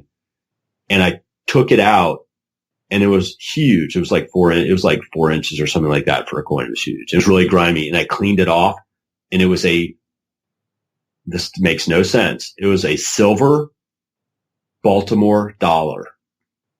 Don't ask me. I have no idea. That's just my story about my dream last night. That was for Don. Don always. Don from formerly of the Pinball Podcast always talks about his dreams. And I'm always I usually don't remember my dreams, but I remember that right then. So I shared that. Thanks, Don. Yeah. Bringing out the best. If he hears this one, I'm sure he'll appreciate that. One last news item, actually, and then we're going to actually start talking about collecting, but I did want to touch on the news that Ben Heck has left Spooky Pinball. He noted that the reasoning was due to creative differences and a delay on the next game that he was expected to be lead on. Charlie, who owns Spooky Pinball, weighed in and said that there were problems securing the license and that for the game that Ben was supposed to make, and that's why it was delayed. But Ben said that at least for the time being, he expects to be totally done with pinball. He mentioned that his desire to do a Bible Adventures game, which was a genuine interest, that it dissipated with the announcement on the second interview with Deeproot that This Week in Pinball did, that they were planning to do a Bible-oriented one called Fire and Brimstone. And I do have a link in the show notes to the interview that Ben Heck did with This Week in Pinball if anyone wants to read, because that gets discussed in that interview. But I just thought let's weigh in. What are your thoughts on Ben leaving Spooky? I mean, is it is it sad? Is it irrelevant? Do we care? I don't know. Let's find out. I don't care. I think Ben is the kind of guy who has a plan and he's sticking to it. I hope that those guys keep their friendship going and there's not like some underlying bitterness that we're not really seeing. But it just sounded to me like Ben had a plan. His show is his internet show is ending and he wanted to drop his next title when that ended, and that's not going to work out. So he's just like, okay, this isn't going to work. I got to keep doing what I'm doing. It sounds like he's going to Texas to work on a movie or something like that. Yes, correct. So he has plans. So I think that the fact that he can do that and walk away from it, I think that's pretty commendable. So yeah, I mean, I think that, he really gave Spooky the chance to be successful. He did their code work, developed their boards. Basically, he created their first game. Game that shipped, that was popular, that sold out, that put them on the map. So Ben, he will always have that fingerprint on Spooky Pinball. So I hope that they, I don't know. I hope that they work together sometime and that he has the passion that he wants to do another game. But if he doesn't, like he said, it's like you have to eat and sleep pinball when you're doing it. And he just can't do that right now. So he's got to go do something else. It's pretty cut and dry. Yeah, I think the same. It seems like Taylor said, he's got a plan and he's going through with it, and it didn't work out. So he just cut off the section that didn't work out and keep going ahead with whatever is next in his life. Yeah. And he designed a game. That's the thing is like he designed a whitewood. So Spooky has that whitewood. So he did his thing, so he's like, okay, well, I did my thing. I designed the game. They can't release it. Well, I'm moving on. It's not like he's like, I'm throwing my hands up in the air because I can't finish this game. It's like he designed. He's done with that part of the game. So if Spooky decides to use the license that he wanted, it might become that game that he wanted. But he did his thing. So it's not like he's abandoning ship. It's like, hey, I did my game and okay, I'm going to go do something else because I'm Ben Heck and I can apparently do anything. Right. It's like, yeah, why stay there? Successful YouTube show, make pinball machine, you go film a movie. It's just, yeah. I successfully cooked lunch the other day. So, it's all the same. What did you make? What's successful? What's a successful meal? The other day I did, what do you call it? Dirty rice and not like a jambalaya, but it's not jambalaya. It's like black beans and dirty rice and sausage and stuff. Yeah. Nice. All right. I'll come to your house and eat. Sounds good. Well, no, I don't have anything really to add on it. I actually did not find the news particularly compelling, but everyone was talking about it. So I stuck it in because it's like, nah, I don't see really any controversy here. I think it's just that Ben was there from the beginning. So a lot of people looking at Spooky maybe feel a little lost in a way. Not that it's really relevant how they feel. It's just he did what he did. I liked what he said was coming out with Alice Cooper and how the modes were going to be. And I thought that was neat. That was more interesting to me than whether he wants to be in pinball or not in pinball. And if he wants to come back, great. And if not, I've only ever gotten to play it, the America's Most Haunted at shows, but I've always found it entertaining. So, he has that. It's better than Rob Zombie. Rob Zombie might win your tournament you come up with, Tony. I'm just saying. But yeah, so yeah, I think, he's left if he wanted to leave a legacy in pinball, he's left a legacy. It will be viewed very positively. So, there's really nothing, I think, for people to be sad about. So I think the thing that took people aback was just Ben. I mean, Ben has always been really open and honest. And when you hear him on interviews, he just speaks his mind. Like he'll just say, yeah, that was stupid. That was a stupid idea. And so he tweeted out, like, I think that's the way he announced it. He just kind of tweeted out like, oh, this is what I'm doing. I'm done with this. And that's what floored people. It was just kind of this honest, like, hey, everything's cool. This didn't work out. So I'm moving on. Yeah. And Spooky, and then Charlie was just like, yeah, we're friends. It didn't work out. So he's moving on. It was like, okay.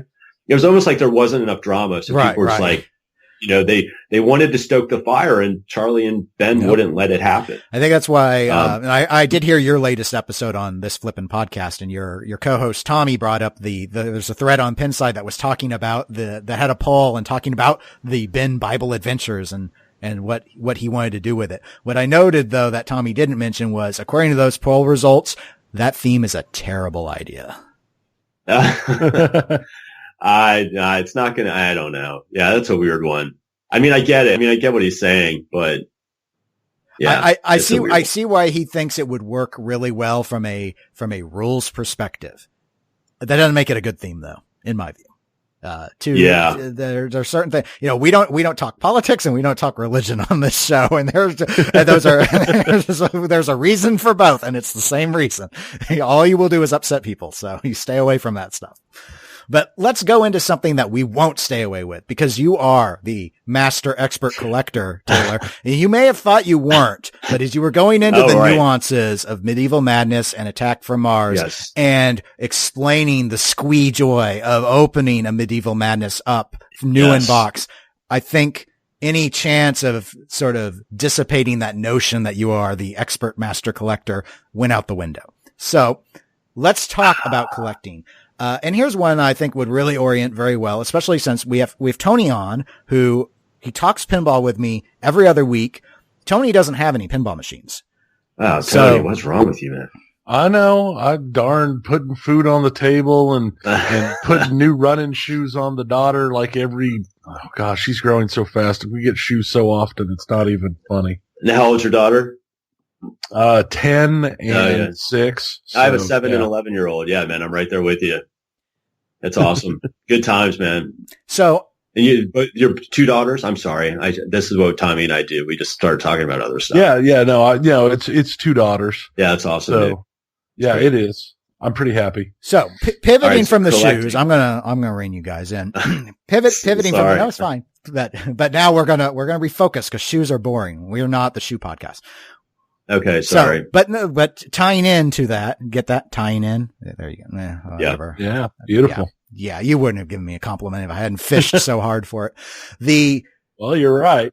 So, I hate you so much. So anyway, so sort of, I thought maybe where to begin this segment would be where to begin for someone like Tony, for example. Like, what should you get? Well, just sort of, let's say you're going in, let's say you're interested, you've been playing pinball, and let's say you want to start a collection, but you've got life, you've got other expenses, you want to do it on a budget, you don't want to go out, as much as you might love getting an Attack from Mars new in box, you're not comfortable starting at that dollar point. What's a good way? Cause you mentioned that you started in, pinball collection 10 to 12 years ago. The pricing was very different back then. Pricing was a lot different. Yeah, absolutely. It was easier to get into collecting at that time, just money wise. Nowadays, I mean, being called an expert as far as collecting goes is tough because I really built my collection over 5 years, 10 years ago. So the bulk of my buying let me see. I have games. I don't know. It's complicated because I approached it a lot differently than a lot of people because I have 10 games And it took me a long time to get to that point. You have a lot of collectors. And when I think about collectors, are people who buy games to buy every game. It's like I bought every WPC, like I collected them. I have a collection, but the way that I built my collection, I did it, I think, differently than a lot of people. My first game that I ever bought was Addams Family, because that was the game that I played in the early 90s when I was in college. That was the game that I had experience. That was the game that kind of sparked. I played pinball earlier than that, like at arcades in the 80s, but that was a game where I could say, like, I cut my teeth on understanding pinball rules, how to play. First game I remember getting my initials on was an Addams Family. So that was the first game I bought. That was the game where I was like, if I could own one game, what would it be? It would be an Addams Family. And we were at a point in our lives where buying a pinball machine, at that time, it wasn't terribly unreasonable. It was still an expensive title.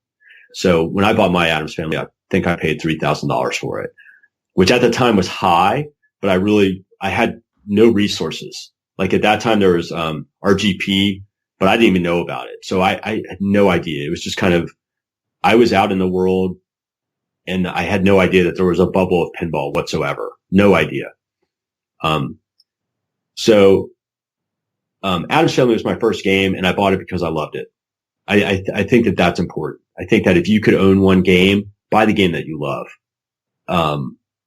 Now I know that, financially that might be difficult, but there's ways to get to that end game, I guess. You can buy projects or something like that, fix them up and flip them and, but you still have that end game. Like I want to get to the game that I love.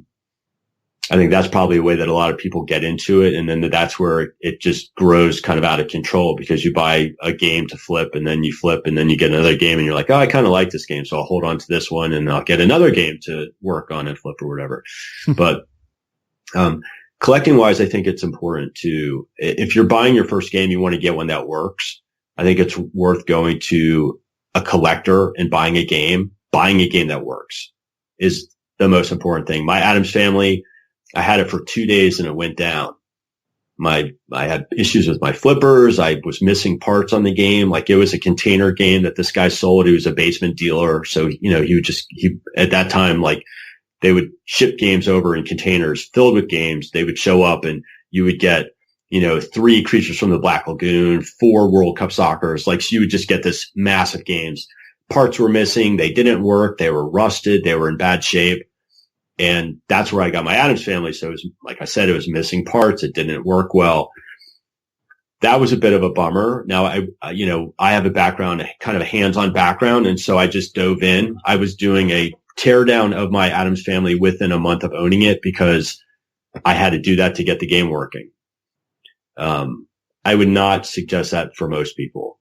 You want to get a game that works because you want to have fun playing it. And then that's where to start, find a game that you like, love, and it works. And then just buy a lot more of them. And then you have a collection. And then you become an expert. Yeah. I mean, so when I was buying games, I worked in the film industry. And so I would travel to work, and you guys travel to work. So you would get per diem or whatever like that. So I would take my per diem that I would get and I would squirrel it away. So at the end of a job, I would come home with like a bunch of cash, and that's how I basically built my collection. So it wasn't like paycheck money, because I've never felt comfortable doing that, because I've never wanted to have debt because of my hobby. And that's one of the reasons why I gravitated towards like doing mods and stuff like that. And the Reese Rails is because it does pay for my hobby. So it's like, I'm not taking money from our paycheck to pay for this, entertainment. I think that that's something that's really, for me, it's important, like Tony's saying, like, I'm not going to take the shoes off my kids' feet or not buy them. I don't want to not be able to buy any food I want because I need to put a color DMD in the game. Like, that's not where my head's at. I know that people will put games on credit and stuff like that. And I just can't do that. So that's how I built my collection. Now, my Attack from Mars, I'll tell you a story. I bought my Attack from Mars. I think that's the game I've had the longest. I've had my Attack for maybe a decade now. And I bought it from a guy in California, but so I was working a movie, and at the end of movies, they do sales. So we have a big sale where we sell like all the assets that the production company has bought during the production of that specific film. Now, this was on, I think it was John Adams. So it was actually a miniseries that we did for HBO. And at the end of the miniseries, they wanted to sell all these assets. But so it was John Adams, and we had done these, sets that were giant ships that were rigged out with all this rope and stuff like that. So we had bought all this like really huge, like hemp rope. It was like 3-inch diameter rope on huge spools. Like these things were crazy huge. So we had them all left over at the end of the show. And so HBO is like, okay, we need to liquidate our assets. We have these giant spools of rope, which were worth like thousands of dollars. Well, nobody's going to buy that. I mean, the spools were like, 1,000 pounds or something like that. So we had to be out of the warehouse within a week. So we had the sale, and then we had to get rid of everything out of the warehouse. We did not sell the rope. So I went to the production company. I said, look, can I have the rope? Can I have it? I will get rid of it. And they're like, if you can get rid of it, you can have it. So I loaded up in a 5-ton truck. I drove it to a guy that we would rent props from and stuff like that. I went to him and I said, I have all this rope on the back of the truck. Do you want to buy it? And he was like, well, how much do you want for it? And I told him the amount I wanted for it. And he looked at me and he's like, who is ever going to buy this rope? And I was like, don't worry. Another movie will come to town. They'll want to buy the rope. So he gave me cash on the spot. I turned around, and that's how I bought my Attack from Mars. And that's also how awesome. Reese Ropes started. But that was like, that's how my AFM came to be. Like, there was like money I had, but it wasn't like, I don't know. It wasn't budgeted money. It wasn't budgeted money. Cause I've done the same thing with per diems when I've been sent on trips and stuff. They're like, well, you're going to be gone for 3 days, and that's breakfast, lunch, and dinner. So here's $70 a day. Yep. And then I go to McDonald's and spend $4. So that was my thing, but I would be gone for 6 months, 7 months. Yeah. So I would be getting in a little brown envelope cash, $420 a week. And then I would go and I would eat ramen, or I would go and eat at catering. So I would go eat at so they're filming down the street. I would go to where they're filming. I would eat at catering, and I would just pocket my money. That's the way to do it. And that's how I bought. That's really like, I bought a safecracker like that. I bought my AFM like that. I bought my Whitewater. I mean, like, I bought all of the games that I bought at that time that are now allowing me to kind of like get into that A title realm were all bought that way. So like my Whitewater, I bought my Whitewater for $1,400. I can't remember when that was, but I bought my Whitewater for $1,400, did a full restoration on it. This is before playfields were available. So I did I had the playfield sent out, had that restored and clear coated because I don't feel comfortable doing that. I did a full restoration on it, blah, blah, blah. And then I traded that straight up for my Wizard of Oz. That's how I got a Wizard of Oz. So I was able to take $1,400. And I think that the playfield restoration I had done on it, I think I traded rails for that work, because I do rails for Chris Hutchins, who owns High End Pins in North Carolina, who's like a very high end pinball restorer.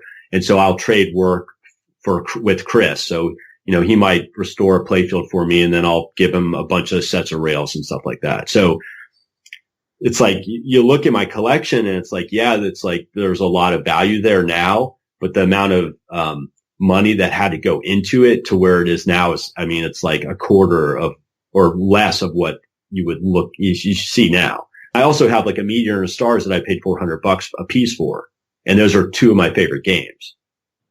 So, and those I picked up not that long ago, maybe in the last 3 years. So collecting, it's like, I don't have a ton of money that I can throw at my pinball machines. but I do love owning pinball machines. And so I found ways to buy them. Right. I mean, I feel like I feel like I'm a bit of a grinder as far as a collector goes. Like, I'm like, okay, like right now I want a total nuclear annihilation. Right. Who doesn't? Well, I want one. And then so I'm like, okay, how am I going to get one? How many sets of rails do I have to make? How many, so I mentioned this on my last podcast. Like, I have a roller games. It's not a favorite in the lineup. And so I'm looking at selling that. And then I'm like, okay, now I need to add money to that to buy a total nuclear annihilation. What do I need to do? And so I just start squirreling money away. Like, I make rails and I make rails and rails and rails, or I'd sold an EM I had. And I have that money. So now I can add, it's like, I can't just go out and like, I see people who drop, every new in box game, cash on that. And I'm like, I don't know how you do that. That's not the type of collector I am. I'm a grinder. It's like I grind away till I can get what I want. So I enjoy it. It makes my games harder to get rid of because I have like a history with each one of them. It's like my AFM. It's like, I don't think I can get rid of that ever. My wife won't let me. She told me that if I die, she will keep that game. That's the one game she wants to keep. It's beautiful. I mean, I love it, but it's like the story of how I bought it and just my relationship with it as far as like doing a playfield swap on it and stuff like that. Like, it's not just a pinball machine. It's like I have a history with it, and I have a history with all my games, which is another thing. It's like my Indy 500. That's a title like you just never saw. Like, I never saw it at shows. I never played one. So one popped up like 7 hours away, pretty decent price. And so I was just like, all right, I'm going to go get it. And, drove down there, and I don't know. So I have that history. Like, the guy I bought it from, this guy, Chad, who's right outside Boone, North Carolina. Like, we became friends just over that. It's like they all have history. Or like, think about, when you go down into your basement and you like have a great game on Wizard of Oz, it's like that imprints itself on you. So now you have a history. I don't know. It's so hard for me to get rid of games. Like, it's just so tough. Yeah. Like, I'm not a flipper. I've had games. I usually have my games over 5-6 years. Yeah. My averaging I don't think I've so far had a game that didn't last at least 4. So yeah. But there are guys who will flip games. Like, I've seen guys who are in the hobby for 3 years and they're like, yeah, I've had like 30 games and I only have spot for 3. And I'm like, I don't have the energy.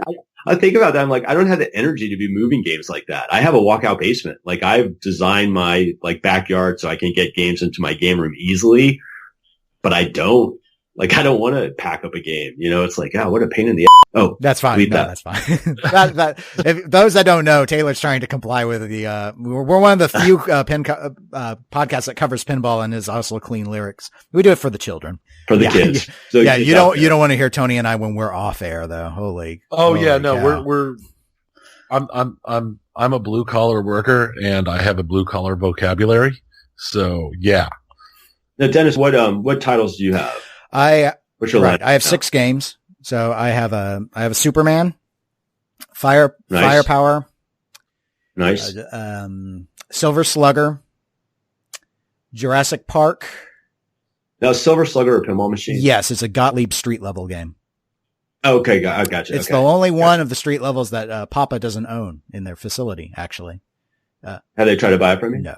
It's a Gottlieb. They don't care. So it's Jurassic Park, Sharky Shootout, and Star Trek Pro. You've got a nice collection. I think that's another thing is people. I mean, I sound like a total hypocrite saying this because I have developed like not a really cookie cutter collection, but I do have those high end games that people will look at, or I would look at and go, oh, those are boring. Like, those are games that everybody has. But they're also games that I do have a history with them. I don't know. Woz isn't really a cookie cutter game, is it? It's just too new to be a cookie cutter. I mean, it's like, it's a question of, all right, if someone were to hear your collection, would they think that you're a Williams snob? That's really what you're asking. I think that I am probably a Williams snob to a degree, but I do like, I'm probably a Williams snob. That's when I grew up. I mean, like I said, I grew up in the 90s. So I remember like, but I don't like, there's some games like Indiana Jones, the original one. Like I just don't, the game doesn't do anything for me. I don't want that. Well, it's wide body trash. Of course it doesn't. Oh, I had a Star Trek The Next Generation. I've had a Twilight Zone. Twilight Zone was my second game. I just found that one too wide. Yeah, it wasn't wide. It was pretty wide. It got to be too repetitive. You know, it's left ramp, right ramp, shoot the piano. Oh, yeah. Well, it's like you can just grind it out to get lost in the zone. I'm a good enough player that a game that is repetitive like that can get kind of boring. That's why I like games like Attack from Mars, because even though Attack from Mars has a really simple rule set, there's still a lot of randomness to it. Now that said, like I put up 40 plus billion points on it. And after that game, I was like, I don't know if I'm going to keep this game. And then the next time I got on it, it just handed me my lunch.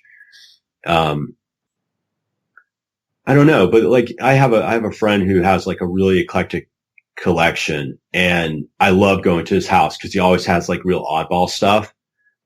And I think for me, I don't know. I only have 10 spots, you know, so kind of like, what do you do? You know, and I love my games, so I don't want to get rid of them because of that history I told you about. So I'm in a bit of a pickle right now. Sure. Yeah. Because I would like to have, I mean, everybody has that problem, or everybody wishes that they had that problem where it's like, I've run out of space. I have 10 games I've run out of space. Boo-hoo. But, you know, I would like more solid states. I think if somebody was going to get into collecting right now and you were on a limited budget, I would look at early Stearns, look at Meteor, Stars, Galaxy. Those games, you can still find them relatively cheap. I had a friend who just picked up a $400 Stars this week. You know, a lot of Meteors were made. Tony looked at a Meteor we had in the area, but I did look at a Meteor. It was buy a car week. Yeah. It literally, it literally hit the sale about 20 minutes after I got home from just having bought a new car. And I was oh, come on. Yeah. And it was a beautiful looking Meteor. I had the same thing come up. A Spanish Eyes got listed. Yeah. And I had just spent my saved up money on something else we needed for the family. And I was just like, oh, so that's just how my luck works out. I figure I have room for one game without angering the wife. I have room for 3 games with a little bit of anger from the wife. And I have room for all the games I want if I want a divorce. Yeah, there you go. Yeah. My wife is very patient with me. When we bought this house, we bought it specifically so I could have a place for my games. So, you know, I have a walkout basement, which is really nice. But yeah, I mean, collecting wise, you know, people can look at EMs. I think EMs are great. There's a huge variety of games that have a lot more features than people give them credit for. Like there's some really amazing, there's a game called Gay 90s, which I had, and I got it for $50, and it did not work completely, but EMs are nice because they really are easy to work on. Like when it comes down to it, it's really like looking at, as long as everything is there and nothing's like really fried out, then they are easy to work on because it's all about gapping switches. That's really all it is. If you have patience, you can make a game work, and EMs are still affordable. Gay 90s, like I said, it was $50, and it had amazing features on it. Like it was packed. You know, it had 3 pop bumpers. It had the left outlane kickback. It had a center up post. It had a swinging target in the middle. That's a lot of game. You know, like that's a lot of game. And if you love pinball and you just want to get a game, like you can get one affordably and enjoy that, fix it up a little bit, sell it for $200, $250, and get yourself another EM, do the same thing. And now you have $500. Now get yourself a solid state, you know, fix that one up. A good stern solid state, if it's in nice working condition, can fetch $750 to $1,000. You know, now you're halfway there to like a System 11 or a WC. I mean, it's hard to find a DMD under 2,000, but it's not unheard of. So it's easy. I mean, that's kind of the way I built my collection. You know, like I said, it's like I had a BSD that I bought for $700. That was back in the day, but you can still find, you know, like I said, look at the early Sterns, because those games are packed. Like there's a lot of like nice rule sets, but nice shots, but they're really fun. Like they're fun, quick players, which is also nice. Like if you're playing with a group of people, like I was playing a critical hit tournament last night, which took forever. But one of the games that kept getting chosen was Medieval Madness. Well, it played forever, you know, but then you get on Stars and it's just like, you know, 4 people bang out 5 balls, like really quick, having a really good time, and you're not waiting. I think that that's the big thing. It's like the more modern games, there's a lot of waiting because you can play them for a long time. So it's like, it's not as socially as interesting as those early solid states. So that's where I would start. Yeah, I recall playing a strikeout tournament on a Tron game where player one's ball lasted like 45 minutes or something like that. Player one's in that Power 100. So let's I'm going to add a little context. That's true. All the other three of us, because the other 3 of us on the thing, if we'd added all of our scores up together after ball 3, we would have been about 3/4 of the way to his ball 1 score. Yeah. Yeah, I remember that because I took second on that game and survived with like 3 million. It was a good day for me. I think another thing as far as collecting nowadays that's nice is that there's just so many parts available.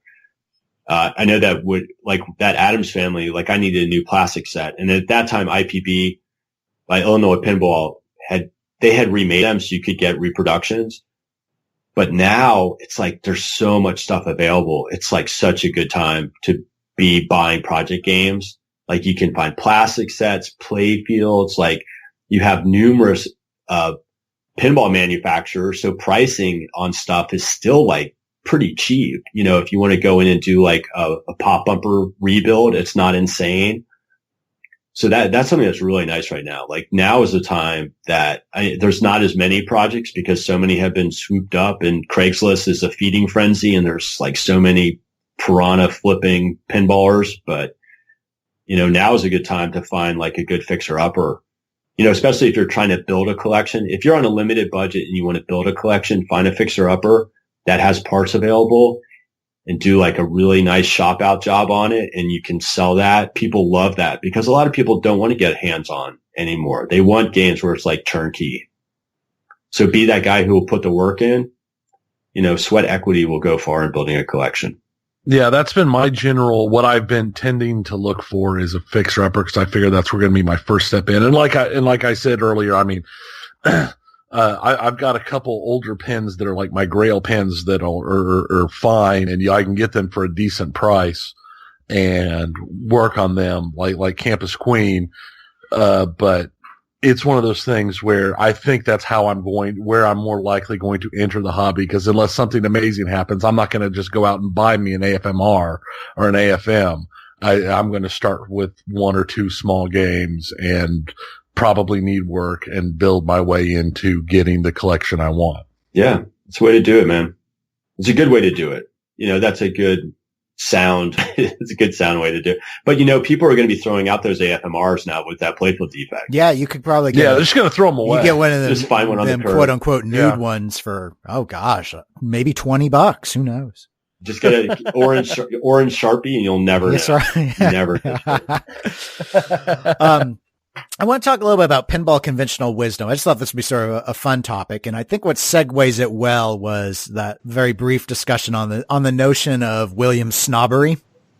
And by conventional wisdom, it's probably not the best way to describe it, but I'm just sort of curious about, you know, in pinball, there are things, you know, we can say that they're the quick joke, like you can make fun of a Gottlieb, DMD era game real easily. And, you know, everyone's like, oh yeah, cause Gottlieb was terrible, things like that. And I was just sort of wondering about examples that you guys have of something that maybe is a sort of conventional piece of wisdom that it might be something better or worse, but you disagree with. and I'll go ahead and lead it off because I think an example would be helpful. And that is, I don't like Williams mechs, flipper mechs. I think they feel inferior to Stern mechs, but most people seem to think that WPC era flipper mech is the best mech. And you're insane. I think are you serious? I think they feel less snappy and almost sluggish in there and weak. I find them weak. And so if I could jump through my computer, you cannot. Right now, I will not allow this. That is the most insane thing I've heard in a long time. Are you serious? You're joking. No, you're just like trying to fire me up. And then I hear, look, Jersey Jack, they decided to go with WPC mechs. And I'm like, why? I don't. Why? The WPC mechs are so superior to Stern. Now, so I own a Ghostbusters and I have a Game of Thrones right now. Those flippers do not feel too bad, but one of the problems they have, like Lord of the Rings, is like those flippers would just get so mushy. I mean, those coils just overheat. They get the bad buzzing. Like I had a Simpsons pinball party for a little bit and like, it's like, I don't know, man. I would take my feel on my AFM over any other game. So you subscribe more to the conventional wisdom than I do. Yeah. Yeah, I guess so. Sorry. Yeah, man, you fired me up. I know. That's what we do. We try and get a rise out of people, because your Williams flippers sure won't. But sorry, couldn't help myself. So do you have an instance where there's sort of a conventional, like, oh yeah, this is the better whatever about pinball, and you're like, no, actually, I do disagree, and I won't jump through the screen because I'm nice. I don't know. I don't know, man. I'm trying to think. I don't know what the conventional wisdom is. Like, I don't know what people's opinions are on stuff. It'd be something like, like the other example I gave was in the DMD era, Gottlieb was the worst company. Do you agree with that? Maybe you don't. Maybe you think it was better than Sega. That groan said no. So, all right. I'm scratching that one off the list. Let's see. Oh, Bally games after 1982. Were they better than Williams games? Well, you just went over my head with that one. Okay, that means no. Sorry, Black Belt, you didn't make it. Black Belt is a really interesting game, though. That upper right flipper you have to hit that ramp backwards, like where you're shooting towards yourself. That's a really cool feature. Better than Space Shuttle? I like Space Shuttle. Sorry, Black Belt, dead again. Yeah, Space Shuttle. I would like a Space Shuttle. I would like a Space Shuttle. That's a good game. The phone ringing, though, is like one of the weirdest sounds in pinball, right? When the ring goes, you know what I'm talking about in Space Shuttle? I'm not remembering a phone on it. So there's a sound it makes, and I'm not sure what triggers the sound, but it basically rings like a phone, like an old time, like, ring. Huh. You know what I'm talking about? I don't remember it. I don't remember it in that game. Maybe I stayed up too late. I think that conventional thing, I would say, I think that playing tournaments for Whoppers is overrated. I don't know if that conventional. I've stopped doing that, except for unless it's in state. I don't care about out of state points because they don't matter to me. I thought that was interesting that you said that. So, because I heard you say that on one of your episodes. What does that mean? Like, you just don't care because you're not trying to qualify in that other state? Right. So if they're like specifically the way is like Texas, because of everything going on in Texas. The first year we went to Texas, we took part in the tournament and it ate a ton of our time on the first 2 days. So I haven't done it because there's so much else going on. Now, if I went somewhere specifically for a tournament, or I've been debating one of these days, if I can get the chance, want to get down to the Silver Ball to one of their tournaments. Yeah. And I'm fine with that. If I'm going to something where I'm going because of the tournament, I'm all for it. But like Texas, where it's got a whole bunch of everything and it's not just about the tournament, I just found that the tournament got in the way because I'm not a top 10 player. I'm not a top 50 player. Yeah. So for me, the tournament just got in the way of everything else I could have done that was fun there. But where then there's something like Pinburg, where from everything I've heard is amazing. It doesn't matter how good or poor of a player you are. You go to Pinburg for the tournament. I'd love to go to Pinburg for the tournament. It's on my one of these days list. So for me, that's just how you aim it.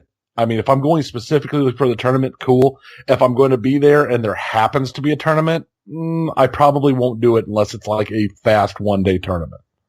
Yeah. No, I hear you. I thought it was interesting you said that you weren't interested in other states' whoppers. Yeah, well, and that's the thing is I don't even do the good enough to qualify for state in Kansas, but for me, it's like when I play in tournaments in Missouri, and I'll be honest, I've never once looked at Missouri state standings. I don't know what they are. I'm sure they're somewhere in the low 5,000s. Yeah. Out of the 400 players, I'm definitely somewhere in around 5,000. And all that. It's just not something that I ever look at or even think about. I honestly don't even look at my Whopper points until like the end of the year. I don't even know what they tend to stand at. Yeah, I don't look until the end of the year, and then I see if I'm close. I did get into Virginia this year, but I was not trying. That doesn't make you sound like a poor player when you say it like that. I wasn't even trying. And, well, it just kind of happened. Third seed. I'll just have to live with that. I think it was more a lot of people bailed out and went to other places because we're in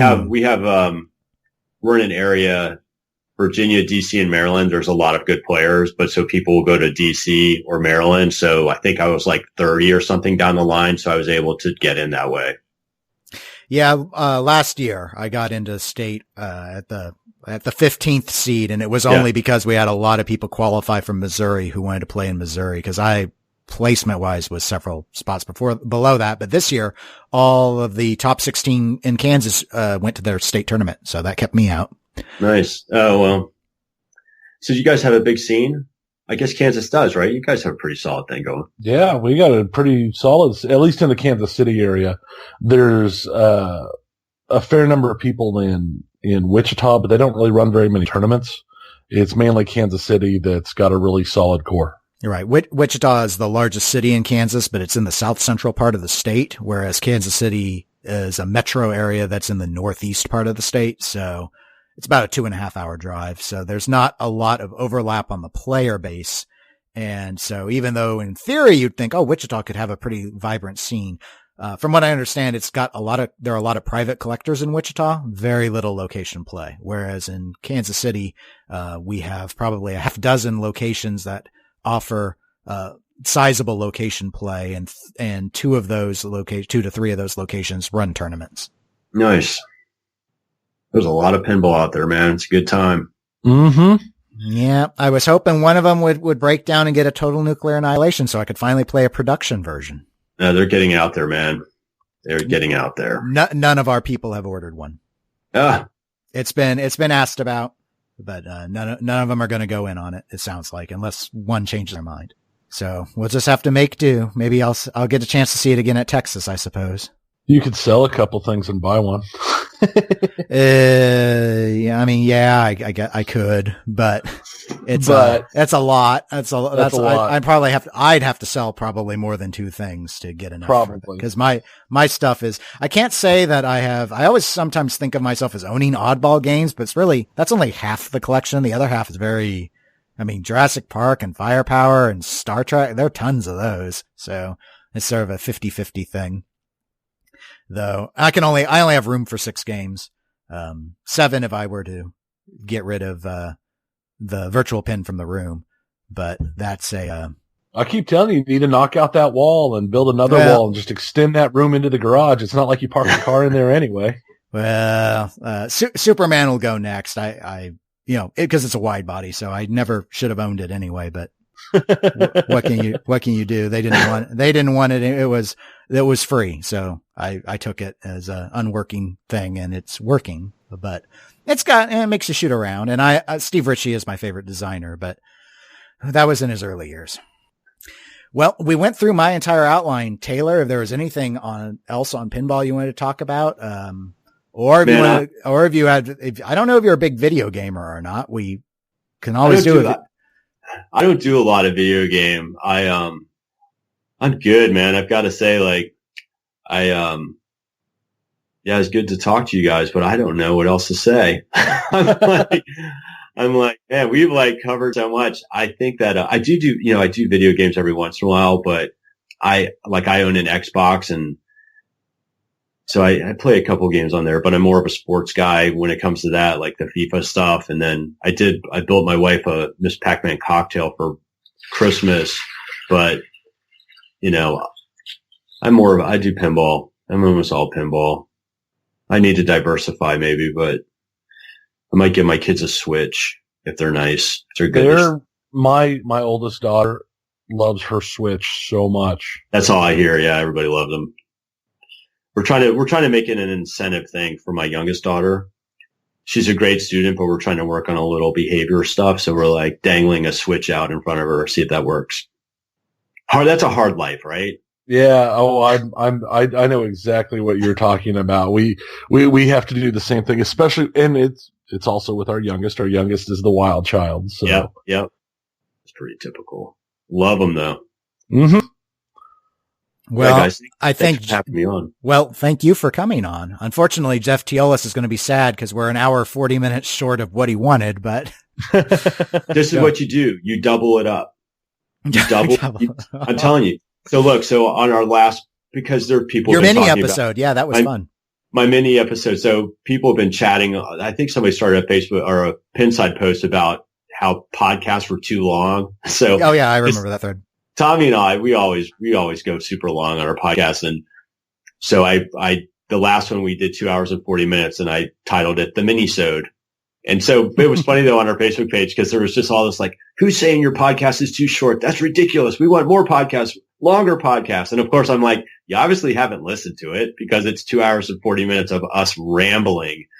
So yeah. I saw that and I thought, oh, I wonder, I saw your Facebook post. So I downloaded it to my phone then as I would. And I looked at it and I'm like, oh, it's a joke. Okay. Yeah. Because it's like, no, this is the same size as all the episodes are. That's my humor. Yes. Yeah. Well, it was very dry and it was very good. So, I do approve. Apparently the people who follow you on Facebook do not, they did not get it.